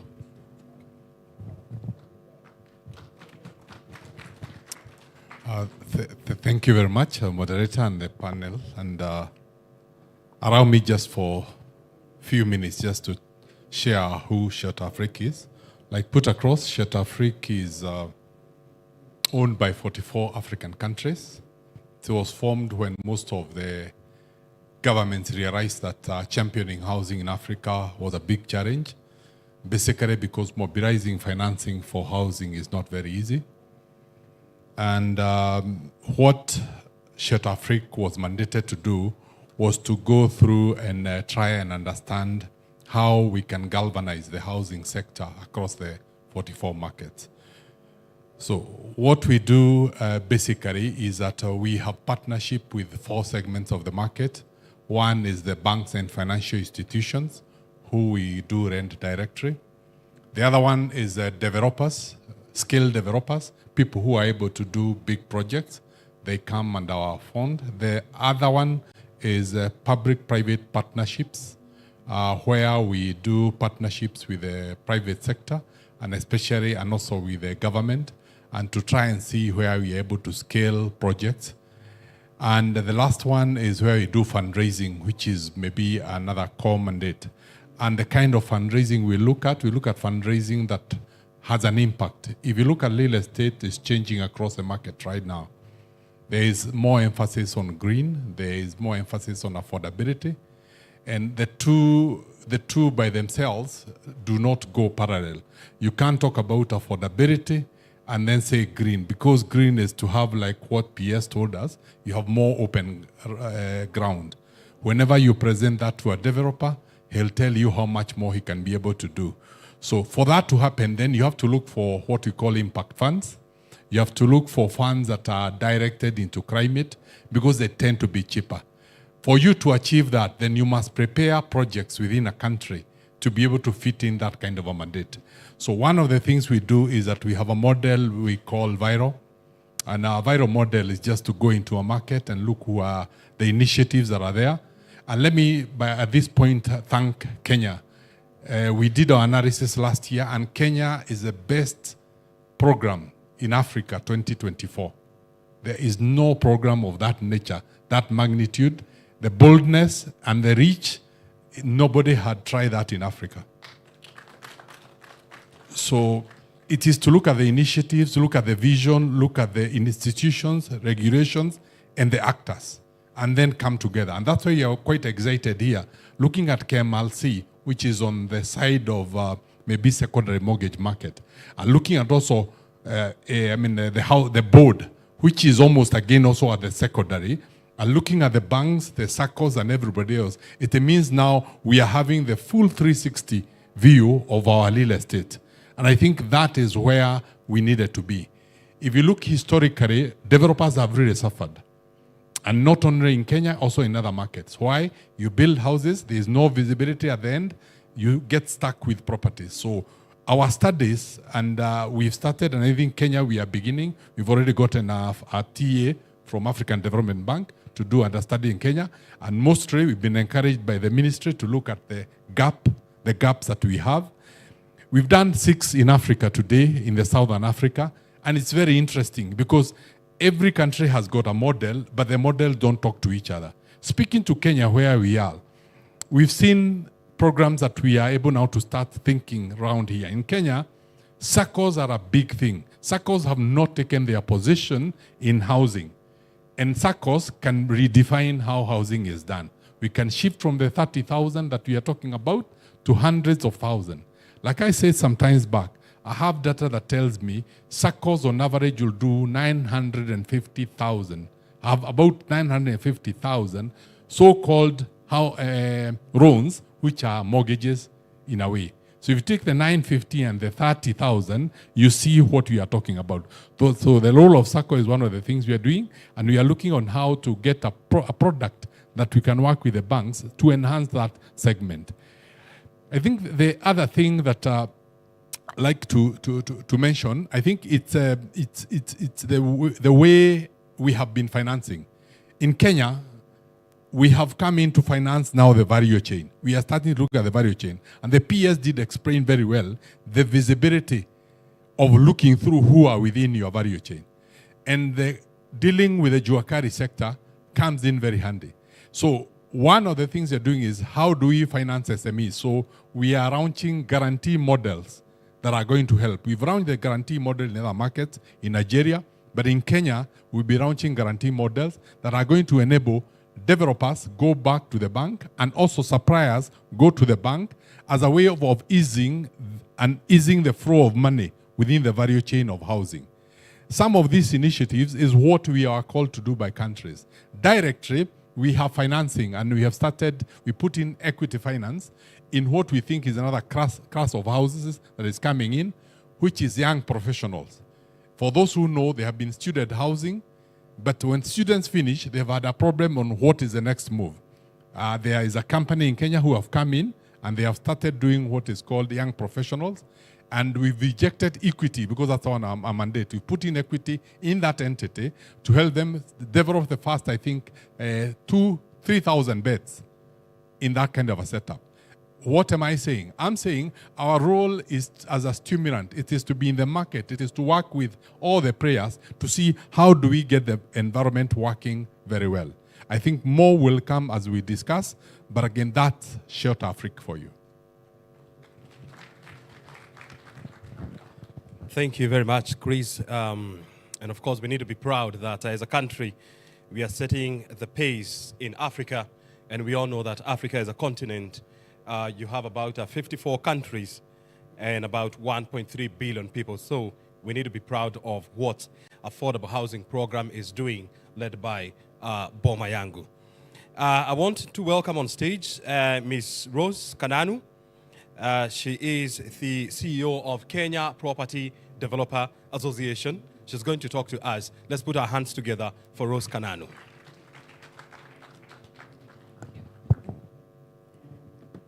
Good afternoon, everybody. Allow me to start by introducing who KPDA, or Kenya Property Developers, is. We are the umbrella body of private developers in the country. And within our membership of around 160 and growing, we do have members who are professionals, engineers, architects. We have financiers, we have lawyers. And I open a welcome for those who are in that same sector to come and join KPDA. Recently, we are also partnering with the Kenya National Chamber of Commerce so that we can leverage the nationwide membership arrangement, because at the moment, KPDA is largely developing properties within Nairobi, Kajiado, Kiambu, Machakos, but with our intention now to get into the affordable housing program and support government in injecting more supply of units, we need to go countrywide. So welcome all. And we're not exhibiting today, but on the 25th of September, we will be holding our annual conference where we'll discuss a lot of the things that have been said here today and how we can stimulate the market of Kenya to increase the real estate asset class. So from housing to commercial buildings, industrial buildings, etc. So I will take just a short while. There's a lot that can be discussed about affordable housing. I'll take a position and just mention 4 critical things that will enable the private sector to hold hands with government to grow affordable housing. And I think we have heard that the housing sector is crucial because of the growing population and the rapid urbanization. So at the moment, the affordable housing program is not producing housing fast enough. And as His Excellency the President is always saying, affordable housing is about giving people dignity. Affordable housing is not cheap. I think our PS talked about that. Affordable housing is about stimulating labor. And so the private sector doesn't have a choice but to come forward and hold hands with government. So I'll talk about 4 things that will enable the private sector to do well in this affordable housing. And the first one is legislation. I want to talk about one very important legislation that was brought by the current regime in 2022, which is the VAT incentive program. I think a lot that is negative has been said about the finance bill, but this move by government to forego its tax and pass on a VAT incentive to developers, one, allowing them to be able to supply construction materials at zero-rated prices and to give back a VAT incentive has stimulated the private sector. As KPDA, we have an initial 10 developers that have gone through the process of getting a VAT exemption license through Treasury and the State Department of Housing. And we have a pipeline of another 30 who want to get into that program, producing about 15,000 homes. And you can see with those kind of incentives, we can produce more housing and faster. And in the Finance Bill 2025, there had been a push to remove those incentives because, of course, government is looking at how does it finance its development. And sometimes if you give too much incentive, then the money is kind of being removed out of the pocket of government and cannot deliver essential services like education, health. But we did lobby as KPDA together with other actors, and that incentive was retained. Another important legislation, I think we've had the Sectional Titling Act that my colleague has spoken about, a very important one. We also have the National Construction Authority new building code. I will be speaking at another panel later this afternoon. This new building code that was rolled out in 2020 and is now in effect is about regulating the building sector so that we can produce good quality real estate asset classes. It's about bringing about innovation. I mean, the last time we had a building code was back in 1968 through the provincial governments then. With this new building code, it's talking about climate resilience construction. We saw what happened when we had the big floods last year, with people losing their livelihoods, their houses got drowned, they lost lives. It's about safety, building safety. And this is particularly important when it comes to densification. I think we've all heard about Sakaja talking about 20 floors, 30 floors, and people are pushing back. But the rate at which we are urbanizing means we will need to build stacked up housing. And when you start looking at that, then we need to bring about legislation that talks about safety and around use of lifts. It's about the quality of those houses. So the next thing that I'll talk about is infrastructure support. The private sector would not be able to deliver infrastructure, the roads, the housing, the water. And therefore, for this to be successful, government would need to co-finance and bring in the infrastructure, and the private sector will come in with their land banks so that we can produce more housing. So that's critical. And finally, I think important to the county, since we are here on the devolution, it is the county governments that will take up and roll out the National Building Code. However, there's a very important role that the counties are playing when it comes to permitting of construction. At the moment, we have a challenge in that the process of issuing building permits is not fast enough. So we are engaging as KPDA with county governments because we need to speed up that process of issuing the building permits so that the private sector can get involved. So I want us to wrap up and say again, Kenya Property Developers Association is open for membership. We want more property developers to join so that we can build this beautiful country of ours. We want business people who are seeing an opportunity to grow in this affordable housing. And I invite you again to our conference in September 2025, 25th of September. It will be held in Nairobi at the Hyatt Regency, and we'll have more of these conversations. Thank you. Thank you, Rose Kananu, for taking us through the role of private developers in the affordable housing project. There is a request that people are missing Seattle. All right? Si mnajua Seattle ni wapi? DJ, can we feel a little bit of Seattle? So let's be upstanding. We all know Pastor Nganga. He's been talking about going to Seattle, Maju. Do we know that song? So the DJ is saying that we dance a little bit to Maju, and then we'll get into the beautiful session of Q&A. DJ. So this is your moment to do it your style, all right? If you want to do it the Baba way, okay, you're okay. If you want to do it the Trump way, all right? You're very comfortable. If you want to do the Ruto way, all right? So all of us, DJ.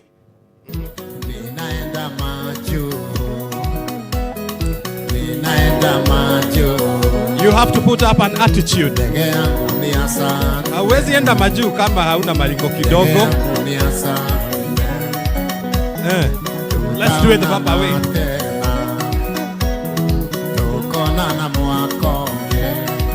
How do you go Maju?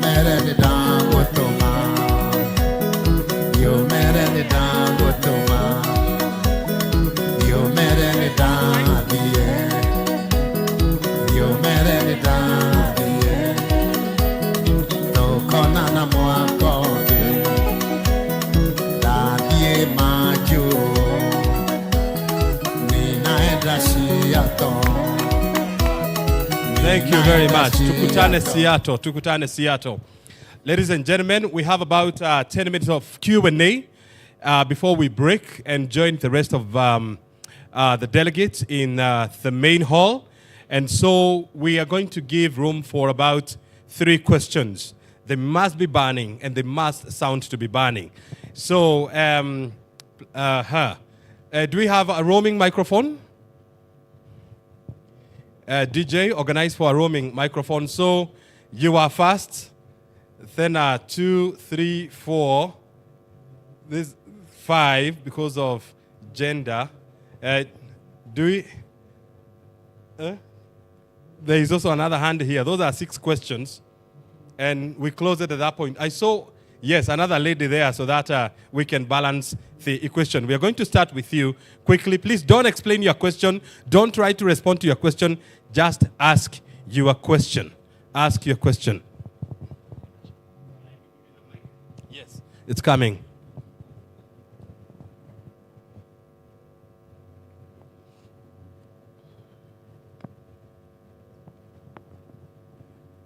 Good afternoon. Good afternoon. I'm Dr. Peter Ogola, the CCM in charge of lands, housing, and urban development, Homa Bay County. We are the first county which started affordable housing, and we broke the ground. And my questions will be directed to Saila because we have interacted with her. Thank you, Bwana Nyandoro. You have always done, whenever I call you, you have always been there for me to get the sectional titles. Now, Madam Sheila, what is the role of the Affordable Housing Board, the local ones?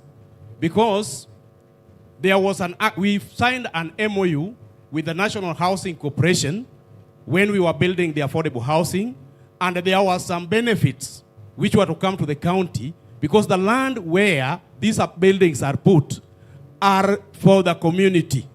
Whether they are national or county, they are for the community. What does the community stand to benefit on this affordable housing? Thank you. Because in our MOU, there was something for the community or for the county government. And therefore, but we also formed the Affordable Housing Board, and we have members. Right now, yesterday, the other time I called Mr. Kimeu, who is the chairman, and he told me that there's a lady at the site who is in charge. I don't know whether the project manager or whatever the name, I have forgotten. How does she relate with the Department of Lands? Because affordable housing is domiciled in lands. Asante sana. Thank you. Thank you for that question. We are going to take a few questions. Yes. Let's go to the gentleman. Precise, concise, and short. Thank you very much. You'll allow me a moment with Sheila. My name is Raymond Kenywa. I'm the CEC member for Lands and Urban, Embu County, and the national chair of the caucus. And therefore, my questions will be representing the 47 counties. So I wish the PS was here to clarify a few things. But I want, first of all, to start with Nyandoro. We have a gap. And the gap is on alienation. The speed at which affordable housing projects were launched, very few counties went through the process of alienation to give land. And therefore, if we are not careful, and you put it very well, we might land ourselves into illegalities. So what is the State Department doing for lands to provide advisories to the counties to regularize alienation from public to private land? Thank you. Allow me a minute. Time. Yes. Time is of essence. Yes. I'm the chair, so I might say 2, 3 questions and then Please the rest. do the last question. The other one is on Sheila. The affordable housing has actually evolved over a period. Can we say today that we have a prototype that fits purpose for various places? Holding that, we are concentrating on the peri-urban areas so that the things that we are talking about, we can share a prototype. Let me rest it there. Thank you very much indeed. Yes, let's go to that gentleman behind you. So those are 3 questions to Sheila. Thank you.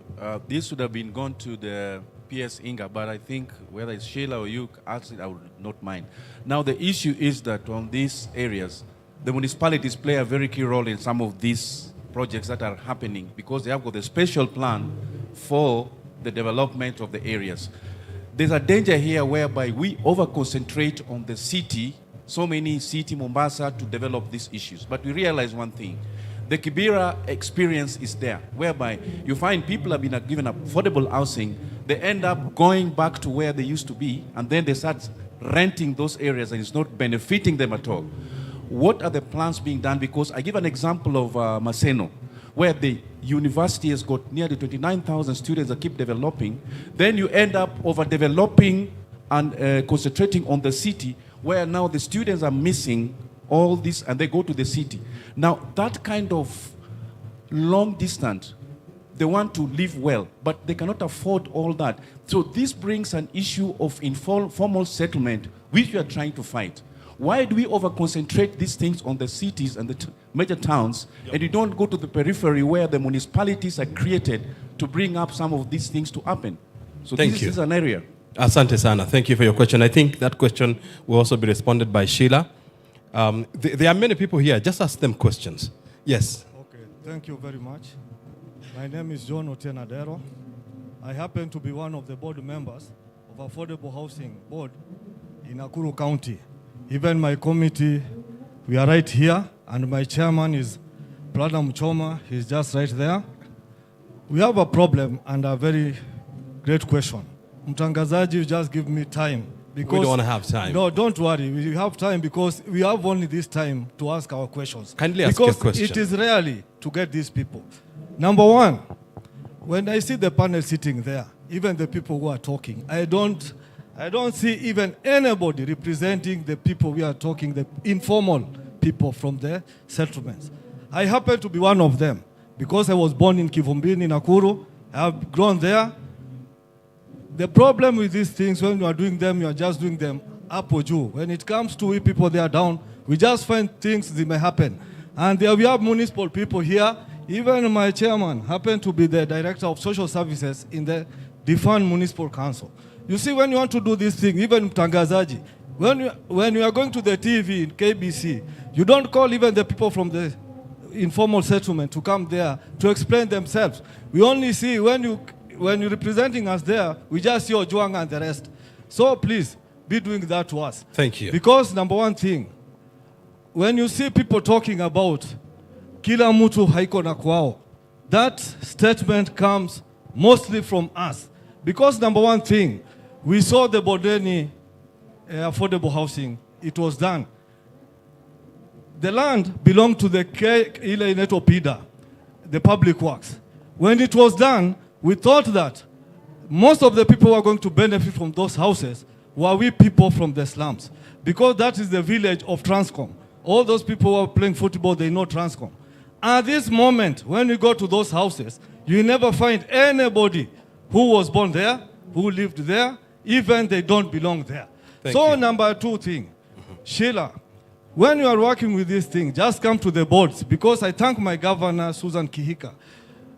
Alinipea that appointment because I represent that mass. Because sisi ndio tunajua hiyo kitu inatuchuna sana. Asante. So, Sheila will come to book appointment na wewe so that we discuss those things. Na mkwe mkituweka hapo, hata mtangazaji chukua namba. Tutakuita. Asante sana. We represent those people there. Thank you very much. Let's go to the next question. Gentlemen, we have to be out of here by 1 o'clock. We have to join the rest, so that's why we have to be in a hurry. Please, ma'am. Thank you all, and thank you for the very good things that we have learned today. My name is Esther Mwangi. I start with CCP. I'm an expert in credit, and my question has been, when I have heard that there is a guaranteeing body, but now these people who get these houses, even if it's the ownership through rental, if someone fails to pay, and from my experience, some of them is not because they can't afford, it's an issue of character. What do we have to do about them? What is in place? What policies do we have? Another question I'll ask is in terms of what Shira said, you can have a getaway home in Mombasa. The better part of your time you are not there. Is it allowed that you can maybe put it on Airbnb, or you can subrent it, or how does that go? And the final one is with the Kenya mortgage refinancing. Maybe you could have mentioned if the amount that somebody is paying, if you are somebody who is on payroll, does it qualify for a relief? Thank you. Asante sana. So another question to Sheila, and a question to all 30. Finally, There was a question at the back and another question here so that we can wrap it up. They respond, we break, and we join the rest. No, let's first of all take the question from them. Yeah. So thank you. My name is James, and I want to speak as a Kenyan and also as a taxpayer. Hearing from Sheila about the way you have put the bans on the affordable, the social, and the market, and as a taxpayer, don't you think you have been so hard on the taxpayers? First of all, you forcibly deducted our money without consulting us. Then we don't have the first opportunity to get these houses. Then coming here, if you earn more than, you said 149, you go to the market rate whereby you pay more than the other people who earn less. Don't you think you have been so hard on the taxpayer? It's like a punishment. Even the more you earn, the worse for you. Another thing is, as a Kenyan, in case we have a change in government, how safe are we that we take those houses as takuja kubomolewa ama things to change? And those are the issue that Kenyans are having so many questions. We are not sure what happens if we have a change in government after maybe 10 years. What will happen to those people? Asante sana. Those questions go to Sheila, the sustainability of affordable housing. We have finally the lady at the back, and then they're going to respond. Good afternoon. Yes, good afternoon. My name is Evelyn Ila. I work for Laser Property Services. I'm basically representing selling agents. So I have a question for this KMRC CEO. You talked about the guaranteeing trust for the common wananchi who cannot afford to pay for the mortgages from the bank. Please let us know how the individual is supposed to access support from this trust, and how is the bank involved in this process? The other question is for the CEO for affordable housing. You talked about accessing mortgage, and we all know that some of these houses are under construction. So let us know, is the bank financing at that stage? Where does the financing come in? My other question is on lands. How does the land registry support the mortgage process? Because we know banks cannot fund without sectional titles. Thank you very much indeed. Three questions, one for land, Sheila, and all Tetia. We'll start with Sheila. Kindly respond to the 5 questions directed to you. Thank you, Brian.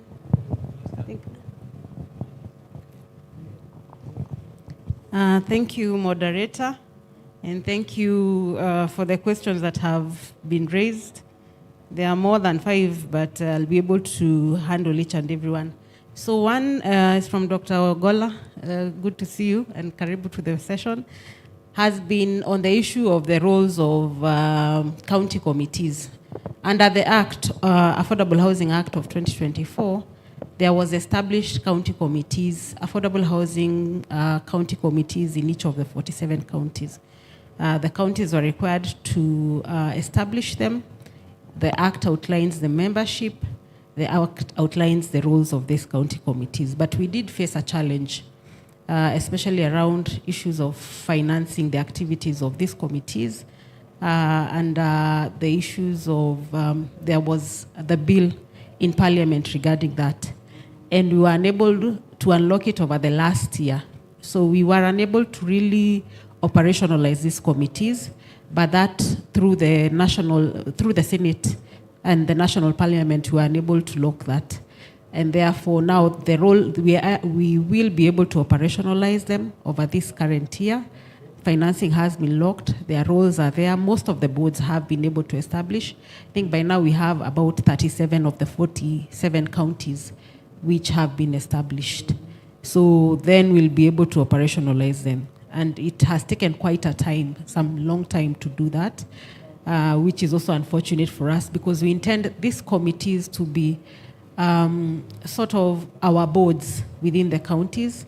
We anticipate them to help us in identification of the project areas where we'll be carrying out the projects, to help us in issues around stakeholder engagement and management, to be able to oversight the projects that are being implemented within the counties, all the way to closure and help us in terms of ensuring that there is proper uptake of these projects. And our projects are not only are not only on affordable housing. We undertake institutional housing, we are doing markets, and all this we anticipate that they are going to have proper uptake and utility to be able to serve Kenyans. So that is where we are with the boards currently. Mr. Kenywa from Embu, you raised issues around whether we have prototypes for the affordable housing, and the answer is yes. And it's for all types of housing that we are doing, whether affordable, social. We have institutional housing for our higher education institutions. We have universities, we have KMTCs, TVCs, and the reason why we ensured we have prototypes, one, it enables us to ensure that we have quality output. They are standardized. So if, let's say, it's a door, you know the standard is this one. If it does not meet standards, it is kept out until the suppliers are able to provide the same. Secondly, as PS had mentioned, we are trying to ensure we build cottage industries within the country. The only way we are able to do this is by ensuring the standardization of certain products, such by we know we can be able to put up either a manufacturing unit or a supplier can be able to, one of the major, whether international or local, is able to put up assembling plants and so on in the country. So we do have prototypes for all our housing, which are replicated across the country. We have received requests, especially from counties in the northern eastern region, because their circumstances are a bit different. Heat in the area, you know, environmental conditions. There are areas they have quite huge chunks of land available, unlike other areas. So for them, they have requested a bit of adjustments, which we are looking at. But generally, we do have prototypes across the country. There is also the issue around renting out of units. As we build affordable housing, our main goal is to ensure that there is ownership of housing units across the country, to have Kenyans be homeowners rather than the current condition where we are, most of us are renting. And the rates, the housing, the rent rates are usually very, very high. So ours has been to try and push the mortgages from 30,000 to 1 million over the next 5 years. So these units are supposed to be owner occupied. One, so we are not anticipating people to be able to sell them out, to be able to rent them out to other people. We don't anticipate that you'll be able to commercialize the units.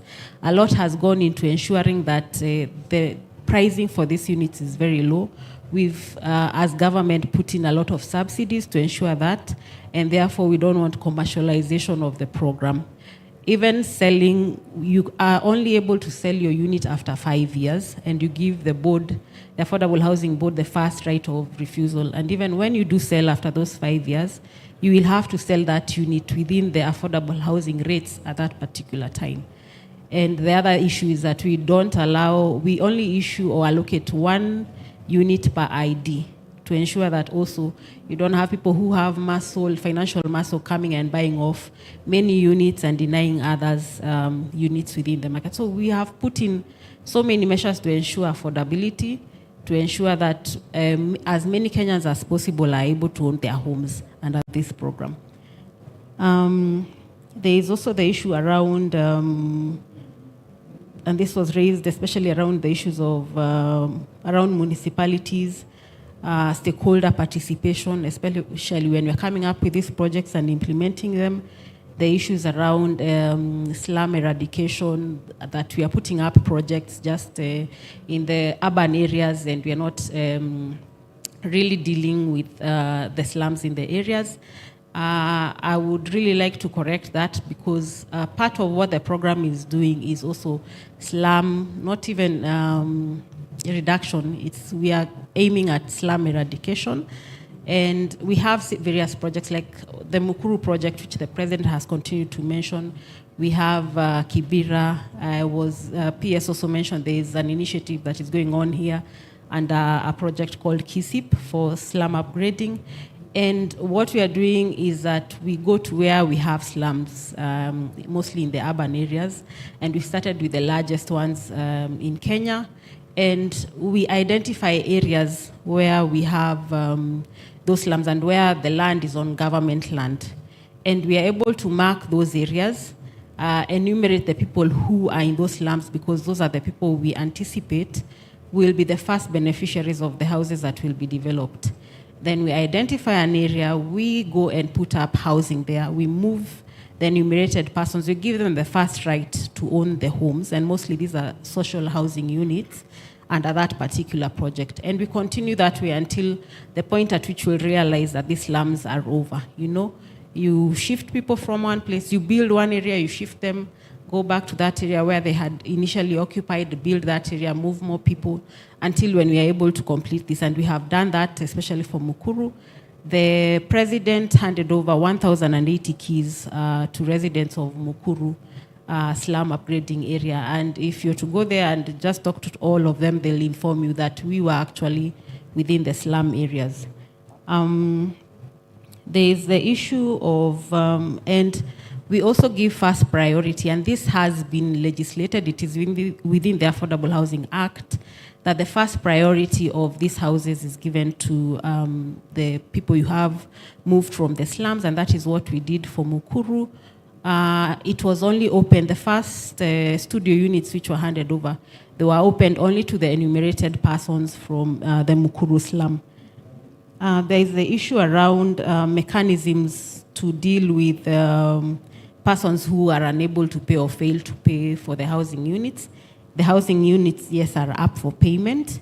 And within the Act and the regulations, there are mechanisms to deal with default on payment, where you're given a notice, several of them, over a period of time. And you're also given the option to change a unit, because life sometimes deals us the negative hand, and your financial circumstances change. Under the program, you're allowed to change a unit, either from higher, maybe it's a 3-bedroom, to a lower unit, to a studio if your circumstances change, or maybe your family size has changed, and as well from a smaller unit to a bigger unit. And you still do this on the Boma Yangu platform. You apply for a unit, we look at the repayment so far you've been able to make, and we are able to align that to the new unit that you do have.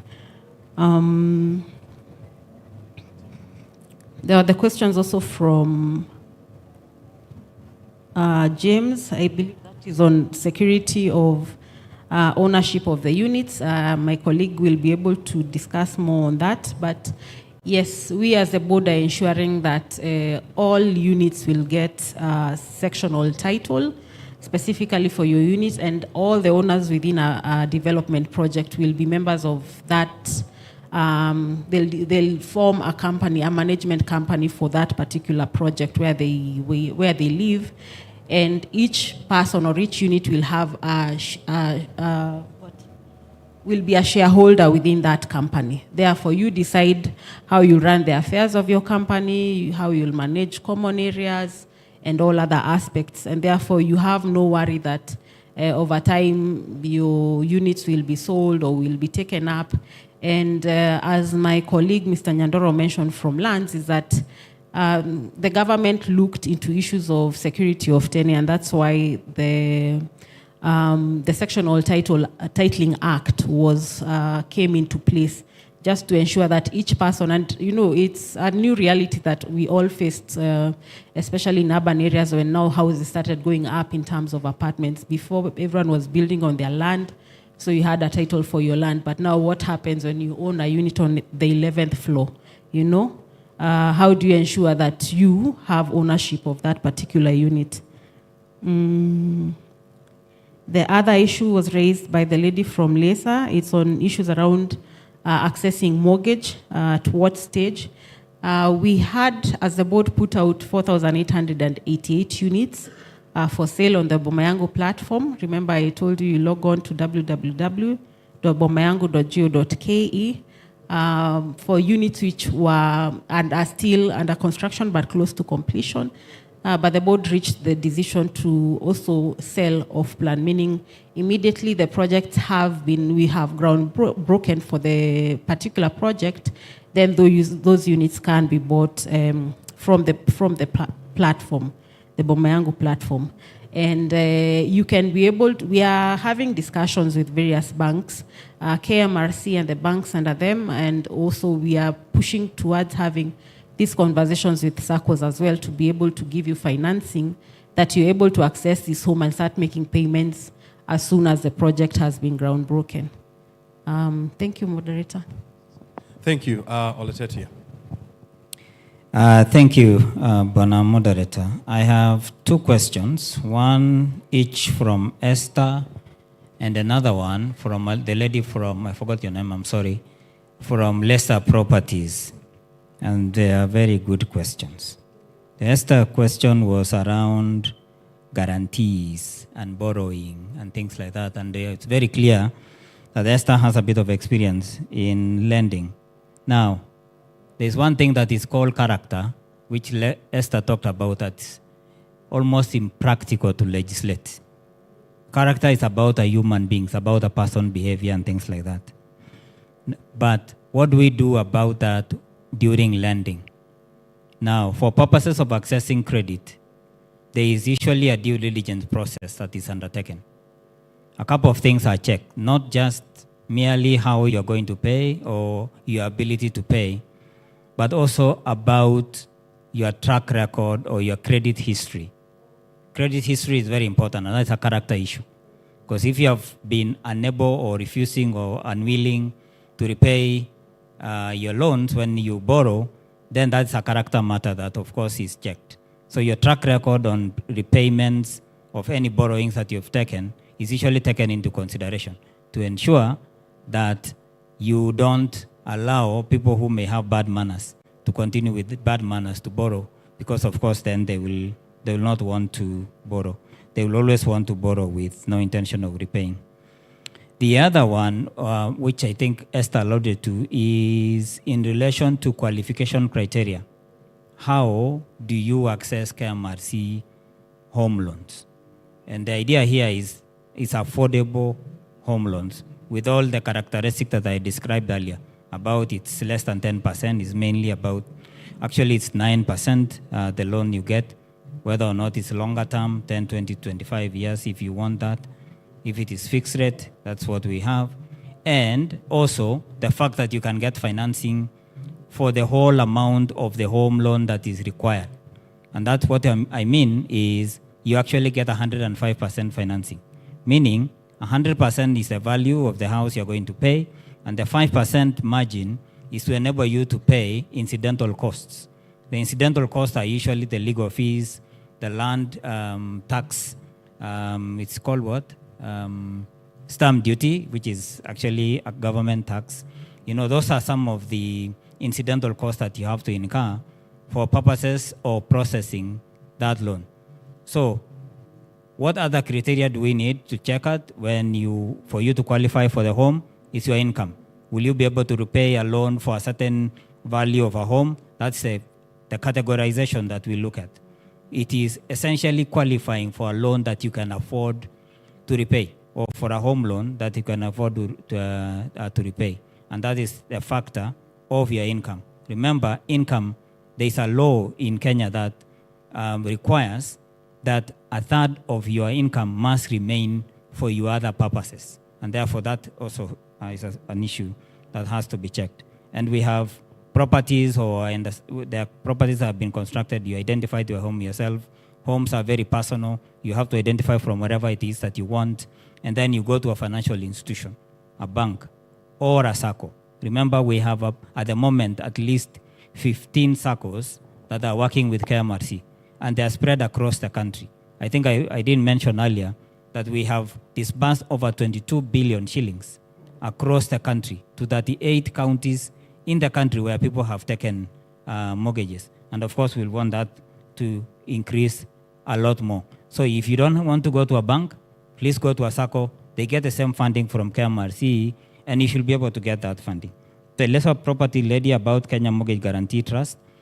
So What we have is a third party in form of Kenya Mortgage Guarantee Trust, which provides an assurance to a financial institution that if they give you a loan, or if they give a lower income person a loan, and that person fails to repay the loan, the trust guarantees that it will repay the loan that the financial institution has granted to you. What that does essentially is that it encourages that financial institution to lend to you. It encourages that SACCO, it encourages that bank to go to people who have low income and provides them.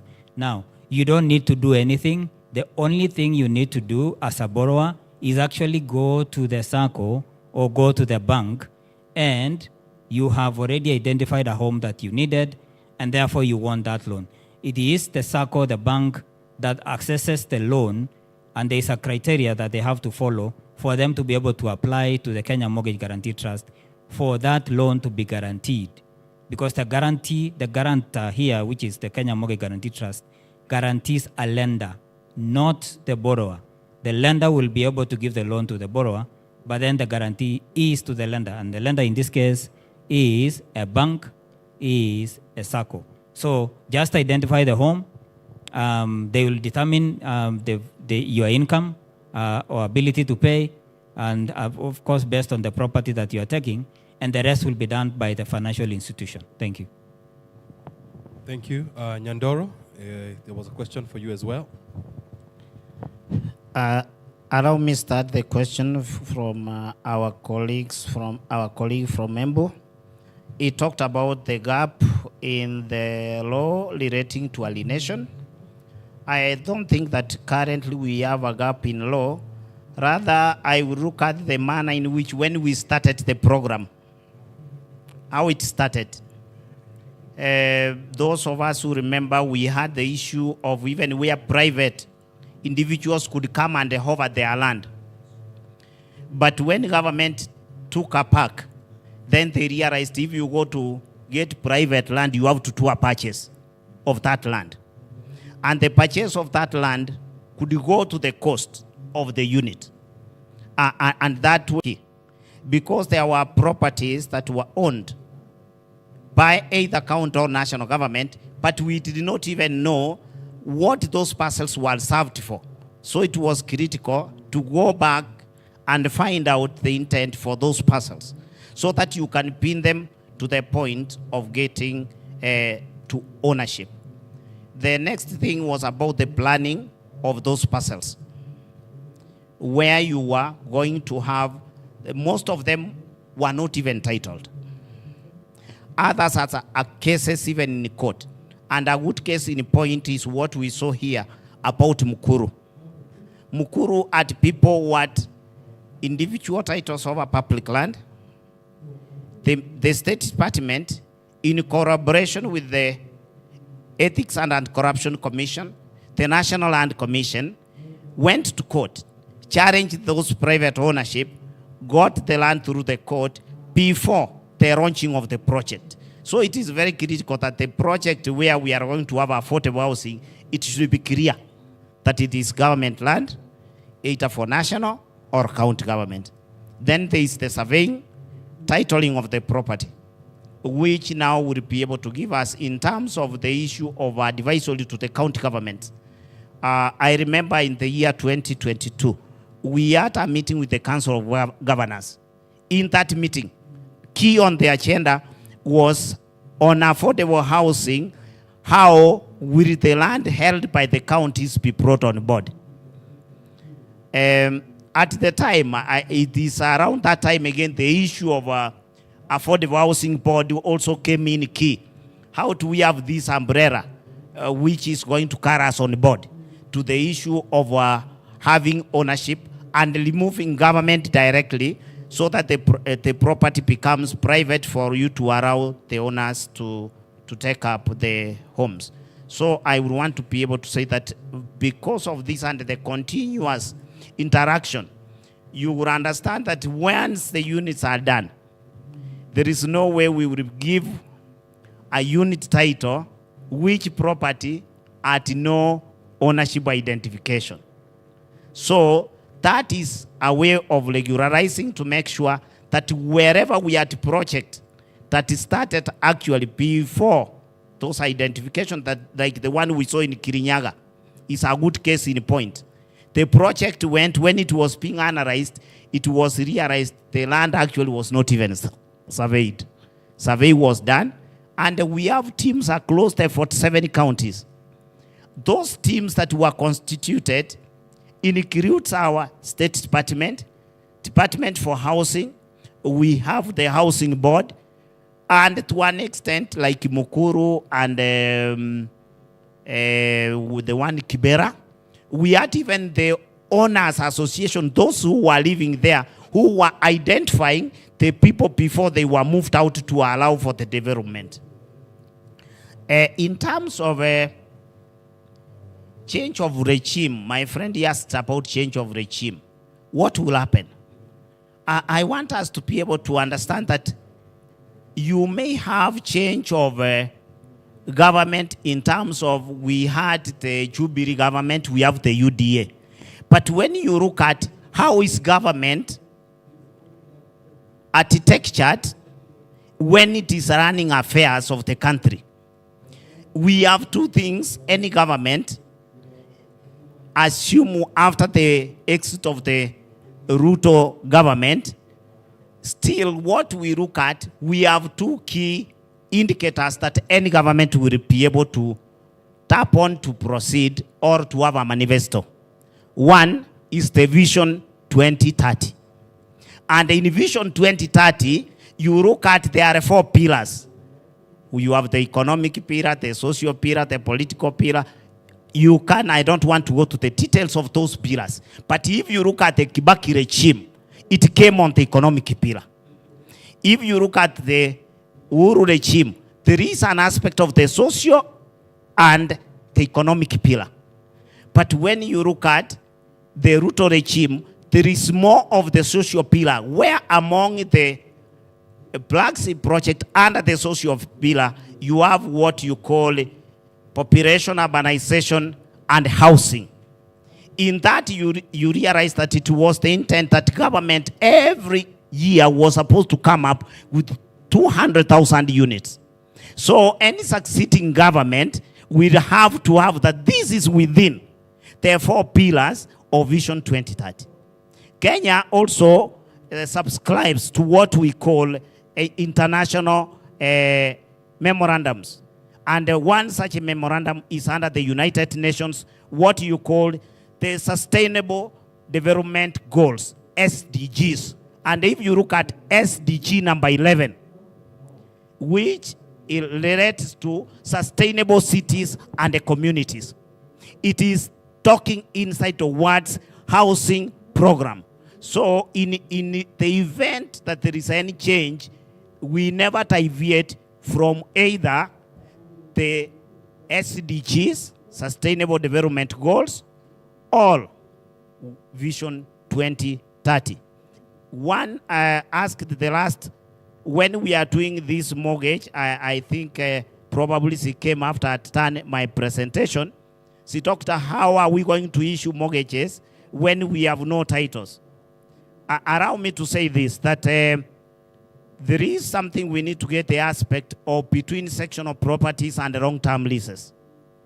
I may not want to go into in depth of how we handle, but we know that sectional properties will yield to sectional titles. When the matter title is closed, we will open the sectional unit in the name of Affordable Housing Board. What will happen, every unit owners who has been successfully shortlisted, they will get a transfer document that will transfer the property from the board to the individual member. When you look at it, my colleague talked about in mortgaging the issue of stamp duty. This affordable housing, whoever is going to get the issue of stamp duty for the transfer, which is usually 4% of the value, will not come into question. Why? Because government has deliberately, through the National Treasury, given an exemption to first home owners. And the best way to address with first home owners, now what we call affordable housing, is the clearest and the sure way. So there will be no issue of stamp duty payment. However, the property, the moment you get that title, then it will have come as a mortgage. Assume you are paying your rent. Assume you are going to go for a mortgage. Then there will be a security which is will attach it to your property. Whenever you pay, that amount goes on reducing until you will have a discharge of charge on the collateral. Thank you. Very good. Wow, wow. Man, you agree with me? This has been a masterclass on home ownership in Kenya.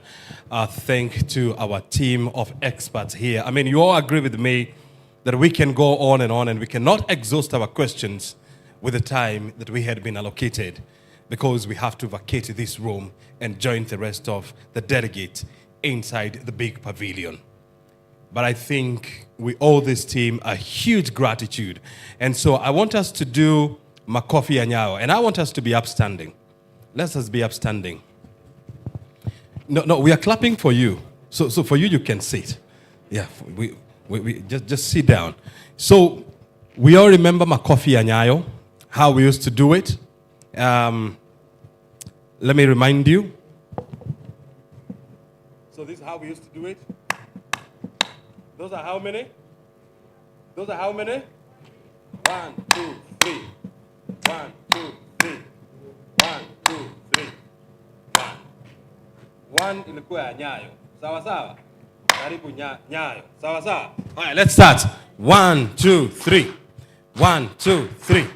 1, 2, 3. 1. Hiyo ni makofi 10. Wewe umeongeza yako. Pole sana. Thank you very much. Please sit down. I am being reminded that for your persistence, for your question, and for your resilience, we have some gifts for you which are going to be given by our stewards and stewardess as we come out. My name has been O'Brien Kimani. Thank you very much indeed. This lady has also done an exceptional job, translating the sign language. You can just come here. You want to say thank you? Thank you. That's how you do it. That's not kissing. No. Thank you. All right? So that's how you do it in sign language. She has been phenomenal. I want to welcome on stage this acting CEO of Affordable Houses, Madam Sheila, to come and move the votes of thanks for your participation, for your resilience. You want to say something?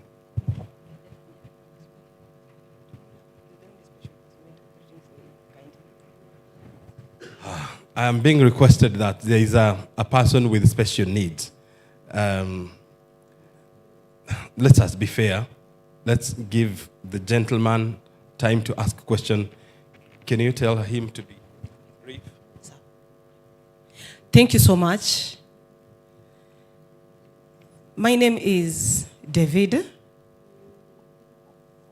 I'm happy to be here. And I also want to thank the panelists for their time to tell us much more about, and I've gotten a lot of information here. So I have a question, and my question is, the affordable housing is very good, and I'm so happy, I appraise it.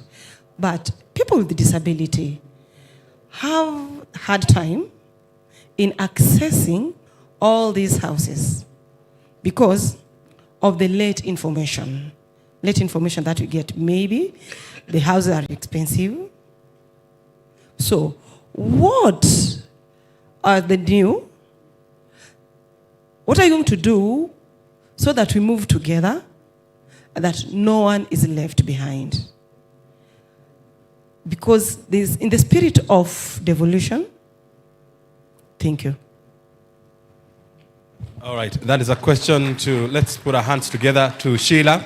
As she comes to respond to that question, she's also going to move a vote of thanks. My name is O'Brien. Simunipigia makofi jameni hata mimi. Thank you so very much. Asante sana, Madam Sheila. Thank you, O'Brien. And thank you to our participants and our sign interpreter for raising that up.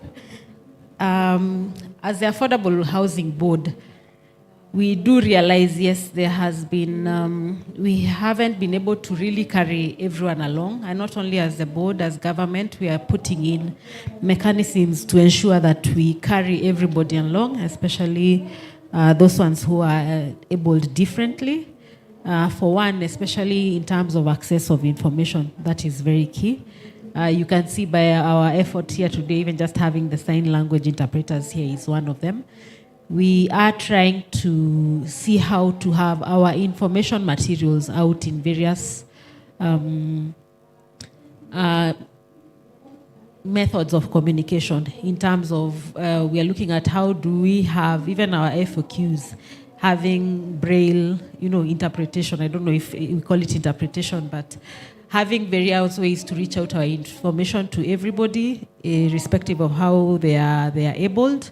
That is one. Second is in terms of access to our houses. One, we've already ensured and we are prioritizing persons living with disability. It is even one of the items we ask when you're making your application, your registration, so that once we assess you and you are getting allocated a house, you get first priority in terms of selecting where you want to live. And we ring fence our houses, especially on ground floor, to ensure that one, they have accessibility for persons living with disability, especially mobility-wise, that they do have those houses kept aside for them. We ensure that our buildings have ramps, they have lifts, to also just have that into consideration. And we keep on looking at which other ways can we ensure that there is proper access and opportunities equally across our entire housing chain. Also in terms of sites, professions that we are working with, various consultancies and so on, they are open to persons who are abled and abled differently. Okay, so that is what we are trying to do to ensure that we carry everybody along, and we continue to improve on this. Over time, I have come to realize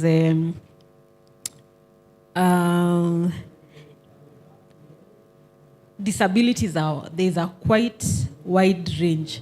I was actually very surprised when we were handing over Mukuru units, and there is a lady who had applied as a person living with disability. And when she came to site, and which is very wrong for us, we usually look at you visually, as humans, not as the board. Now me as Sheila, we look at you if either you're talking through sign language, either you're limping, either you're on a wheelchair, And we didn't see anything, and we were like, what is the disability? And it's a requirement that once you apply and indicate that you're living with a disability, you must have that card that they're issued with. And when I looked at the card, actually the disability was arthritis. I was very, very surprised. I did not know it's categorized as a disability, because we are saying we have ground floor units. That is where we have reserved. But she says that ground floor, most times they are cold, the units are cold. So for me, that affects me, and we keep learning through exposure, through our experiences, and also the people who now come into our space. So we are trying to ensure that we carry everybody along in this affordable housing program. I wish to take this opportunity to thank us all.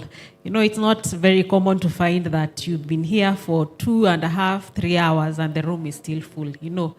I don't take it for granted, and it also gives me a lot of confidence that there is a lot of interest in terms of this program.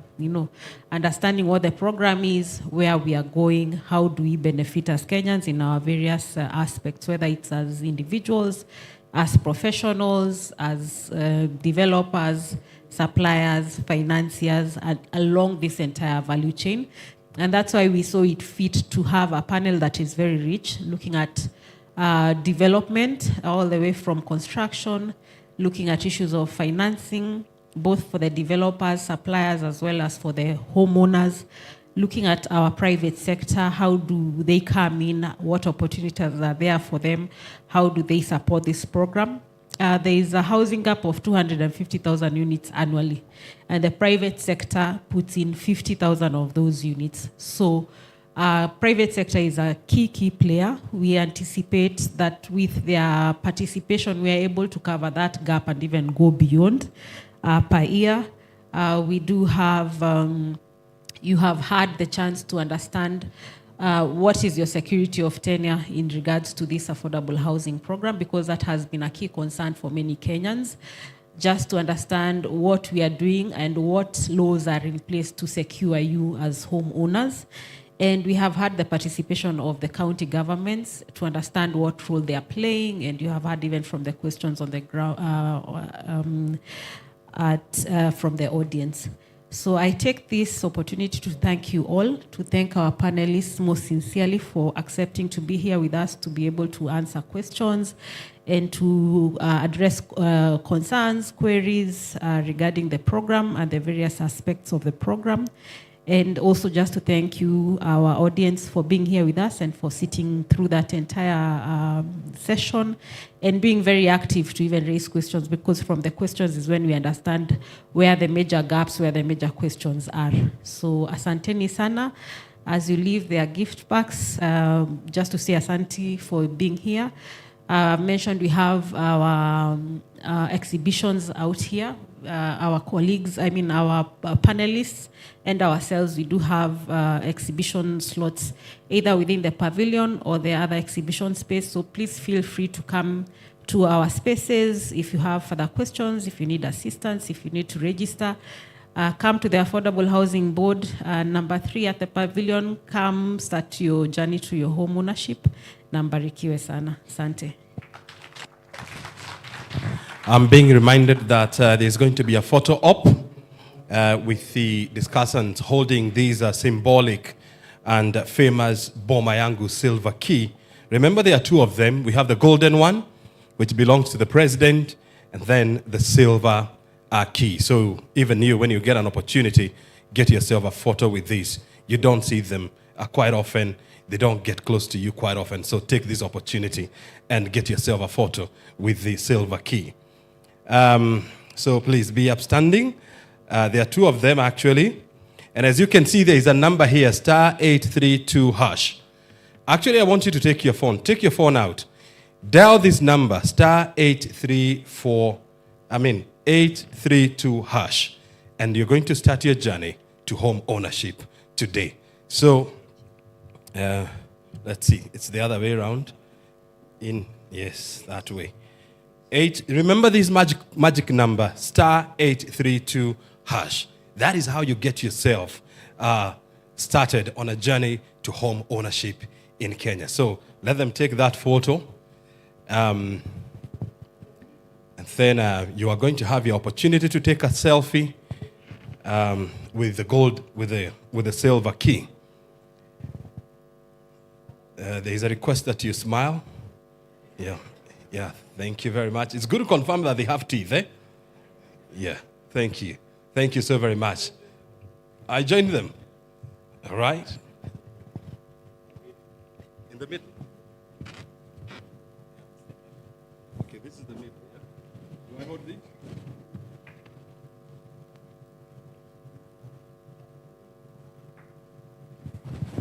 So, thank you very much. The key is for you. Just come and do the selfies. Come and take the photos. Post them on your Instagram, on your Facebook, free of charge. As you walk out, there will be gift for you. Asanteni sana. Enjoy your lunch. Great people.